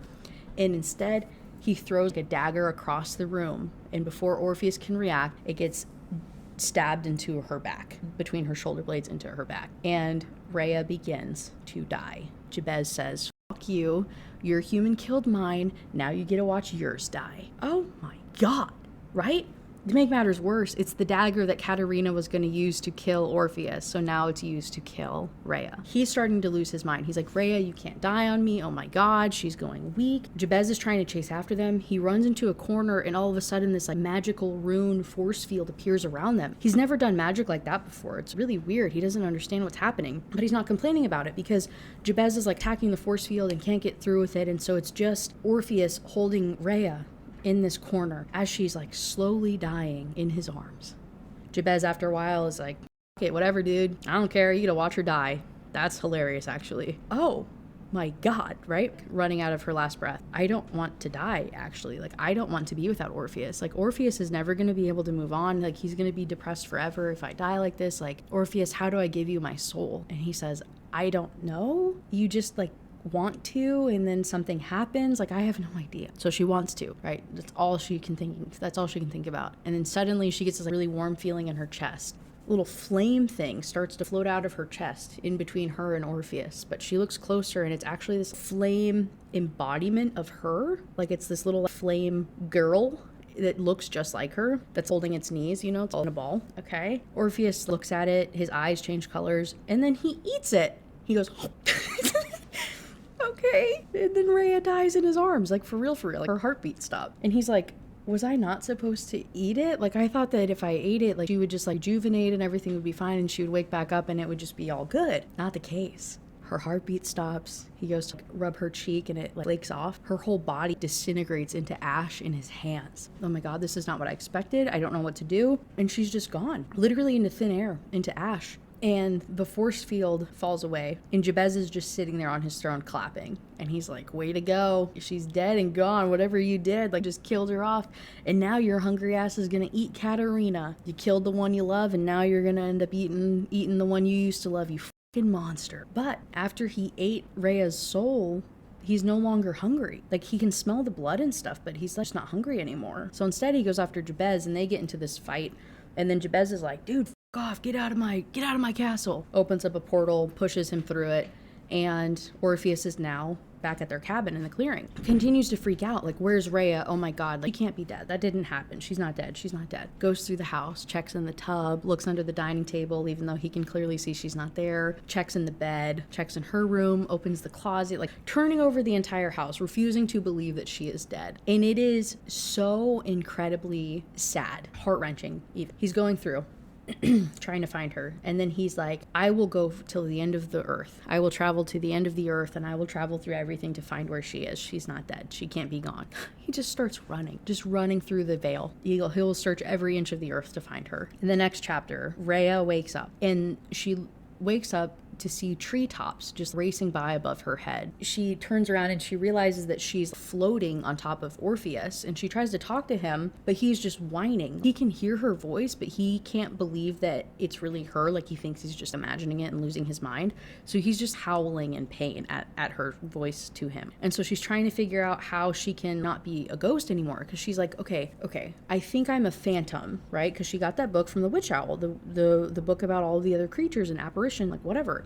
One of the things was a phantom. A phantom is part human, part pretty much like ghost, right? You can pick when you have a full human body and when you don't. And so she's trying to figure out, how in the do I become a solid state human?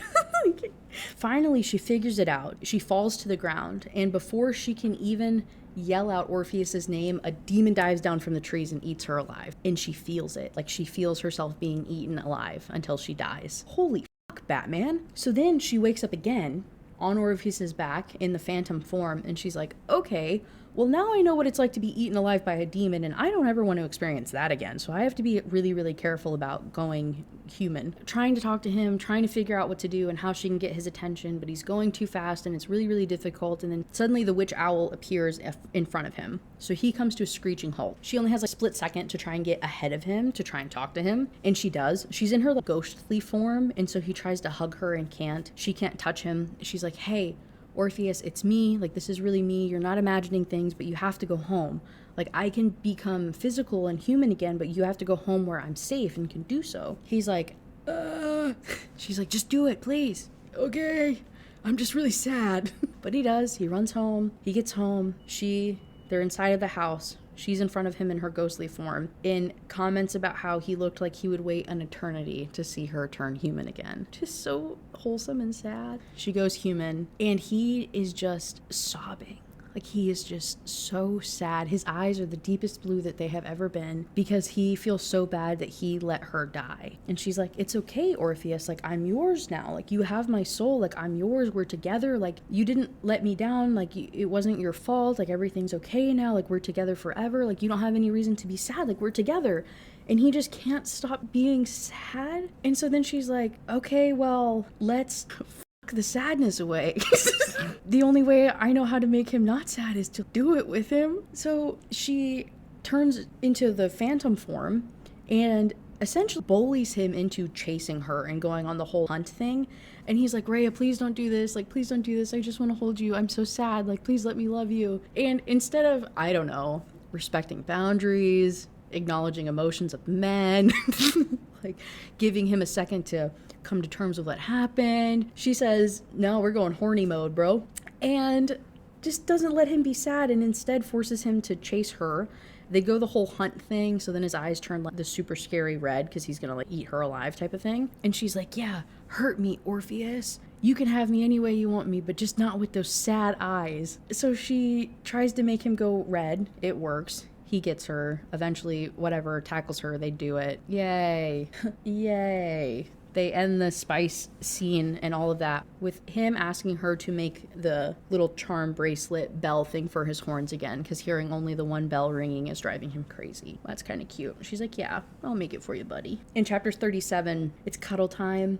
It's very cute, very heartfelt realization that they love each other, and his eyes turn pink and they realize that that means that he loves her, and they're like, I love you. No, I love you. They realize it and admit it, and it's very endearing and adorable, right? Very heartfelt way to end the book. We go into chapter 38, the actual end of the book. And when they're resting, Rhea wakes up, looks out the window, and sees a feather. The witch owl has paid her another visit. She goes outside, and the witch owl is at the edge of the property. She goes and talks to the witch owl, which I'm going to read you a lot of this conversation that I've highlighted because it is very pertinent, right? At this point, again, we're in the last chapter of the book. So if you decide to read more, or if you're on the fence about reading more of this series, I'm going to read you this last part because it is critical to know if you're going into the rest of the series, okay? Rhea says, "Why are you here now, though? Why, can I not be? You're a product of my design. Can I not speak with you when I'm the reason you are here? Is there something that you want to say to me? Is there something that you would like to know? You're the one who guided me to come here and speak to you and waited for me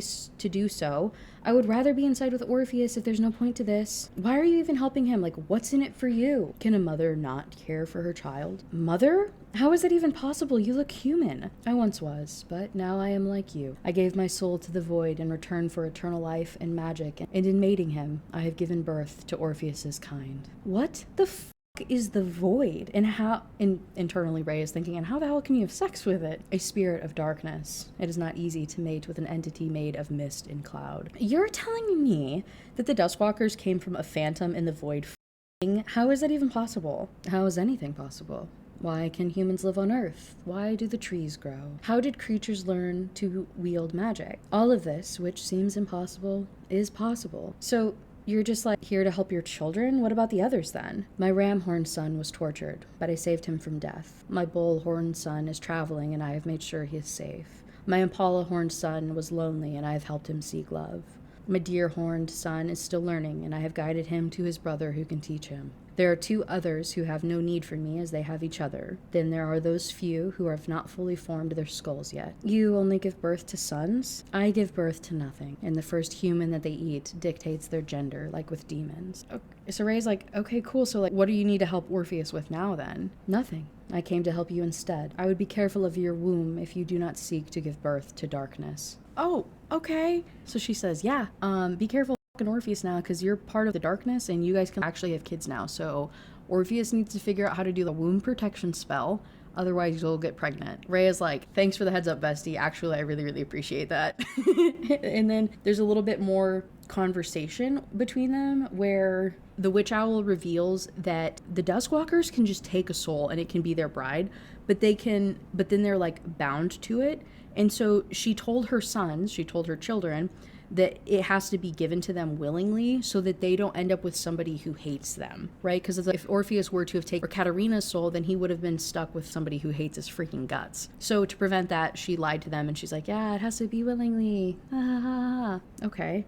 Because her children can only eat one soul, and then they're stuck with that human, whoever it is, forever. So that's a good motherly lie. That's a solid one. In return, though, for this knowledge and this commentary and stuff, the witch owl says, "However, I ask that when her dear horned son, the one that is now their neighbor, the dumb one that they've been helping throughout the book, I ask that when he has found a human, that you give the amulet to my antler horned son. He will lose it if you give it to him now. And thank you for making my impala horned son help him. I don't think he would have gone as far as take him to the village without you." And then she goes to leave, and Ray is like, "Are you like just got stuff to do? You're just a busy lady?" She says, "Yes. There are many places that I must be at once, and it is difficult to always arrive on time." Which, hey, objectively, what a banger sentence for this like scary, all-knowing mother with a bunch of children. There are many places I must be at once, and it is difficult to always arrive in time. So Rhea goes inside. She talks to Orpheus, and she's like, "Hey, I know what you are and where you came from. And also, we aren't going to have sex until you figure out how to do the protection spell, because I don't want kids right now." He's like, "You don't want children?" She's like, "I maybe, just like not right now." He says,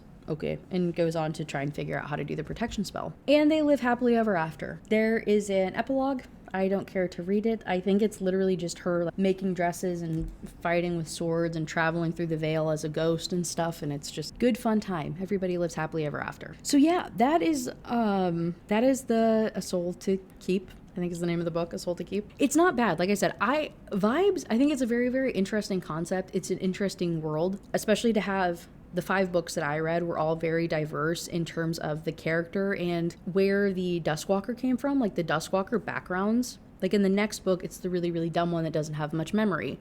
The 3rd book, it's the one with that had been tortured. So he has like a really horrible traumatic past. The fourth one is the ram-horned son. He's the oldest. I think he's like 800 years old, and he's like super, super smart and very, very human.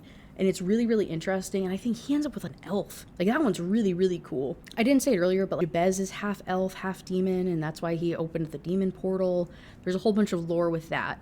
And so much of the other books are investigating this relationship with the elves and Jabez trying to take over the world with demons and trying to attack all the Duskwalkers and them trying to revolt and keep the demon. It's interesting. All of them want to find love and find a human, so it's them finding their counterparts. It's very interesting. The vibes, immaculate. Like I said, quality of writing, a little sketchy. Some of the way things are talked about is a little choppy and childish, and it's not, it's definitely, how do I say it? It's not poetic or flowery language in any way. It's very basic sentence structures and repetitive and very straightforward, it's not bad in any way. It's just not like very eloquent world building, but the world that is built is fascinating, if that makes sense. But if it's something that you found interesting, I do encourage you to read some of the other of the series. They're all on Kindle Unlimited. Oh, anyway, there you go. I hope you enjoyed it. Like I said, I enjoyed that book. I enjoyed the series. I kind of want to read some of the other ones again, or at least the newer ones. I might check out one of the newer ones since it's been a while since I'm technically 2 or 3 books behind of where the series is at now. I might read another one. I guess that's all, dude. Let me know. Comment down below. Let me know what you thought of the book and if you enjoyed it. And I really enjoy monster romances. Significant, or like monster, demon. My favorite though, hey, if you made it to the end of this video, we get to have some little chit chat. I love Grim Reaper romance. Death's Obsession by Avina St. Graves. Same thing. Objectively, writing quality is probably a 3, but the vibes are a 5. I love this book. This book, honest to God, I won't say it changed my life in any way, but it inspired me to write a book. Like, I am writing a book solely because of the ideas that this one gave me and where I felt that this one was slacking. I am a fucking sucker for some Grim Reaper romances. And there's not enough out there in the world. It makes me really, really sad, actually. Oh, I was going to say, so I love demon, monster, Grim Reaper romances because men are scary, but I love some of the tropes, and I feel like I can't find relatable, dark themed heroines that I relate to and want to read about that aren't being actively abused by a shitty man. So instead I can get my fix in monster romance where it's a woman that I identify with and there's these dark themes in the book, but the guy is usually head over heels for her in a way that is like fated mates, which I love. I love a man who grovels. I love a sweet over-the-top man who just loves a woman. I love a man who loves a woman. Such a groundbreaking idea, I know. It really fucking is, though, these days. And if he is obsessive or creepy or rude or anything, I can just write it off because he's a little monster guy.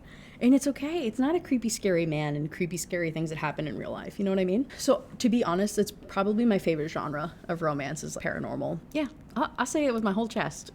My favorite genre of romance is paranormal. Yeah, what of it? Thanks for watching. I appreciate you. I appreciate your time. Like I said, comment down below if you liked this. And if you enjoy monster romances or anything, and maybe some insight, if you have any commentary on why you like them more so than traditional ones, I'd be fascinated to know. If it's like similar reason to mine or is something else. Maybe you just really like monster dick. I don't know. I ain't judging.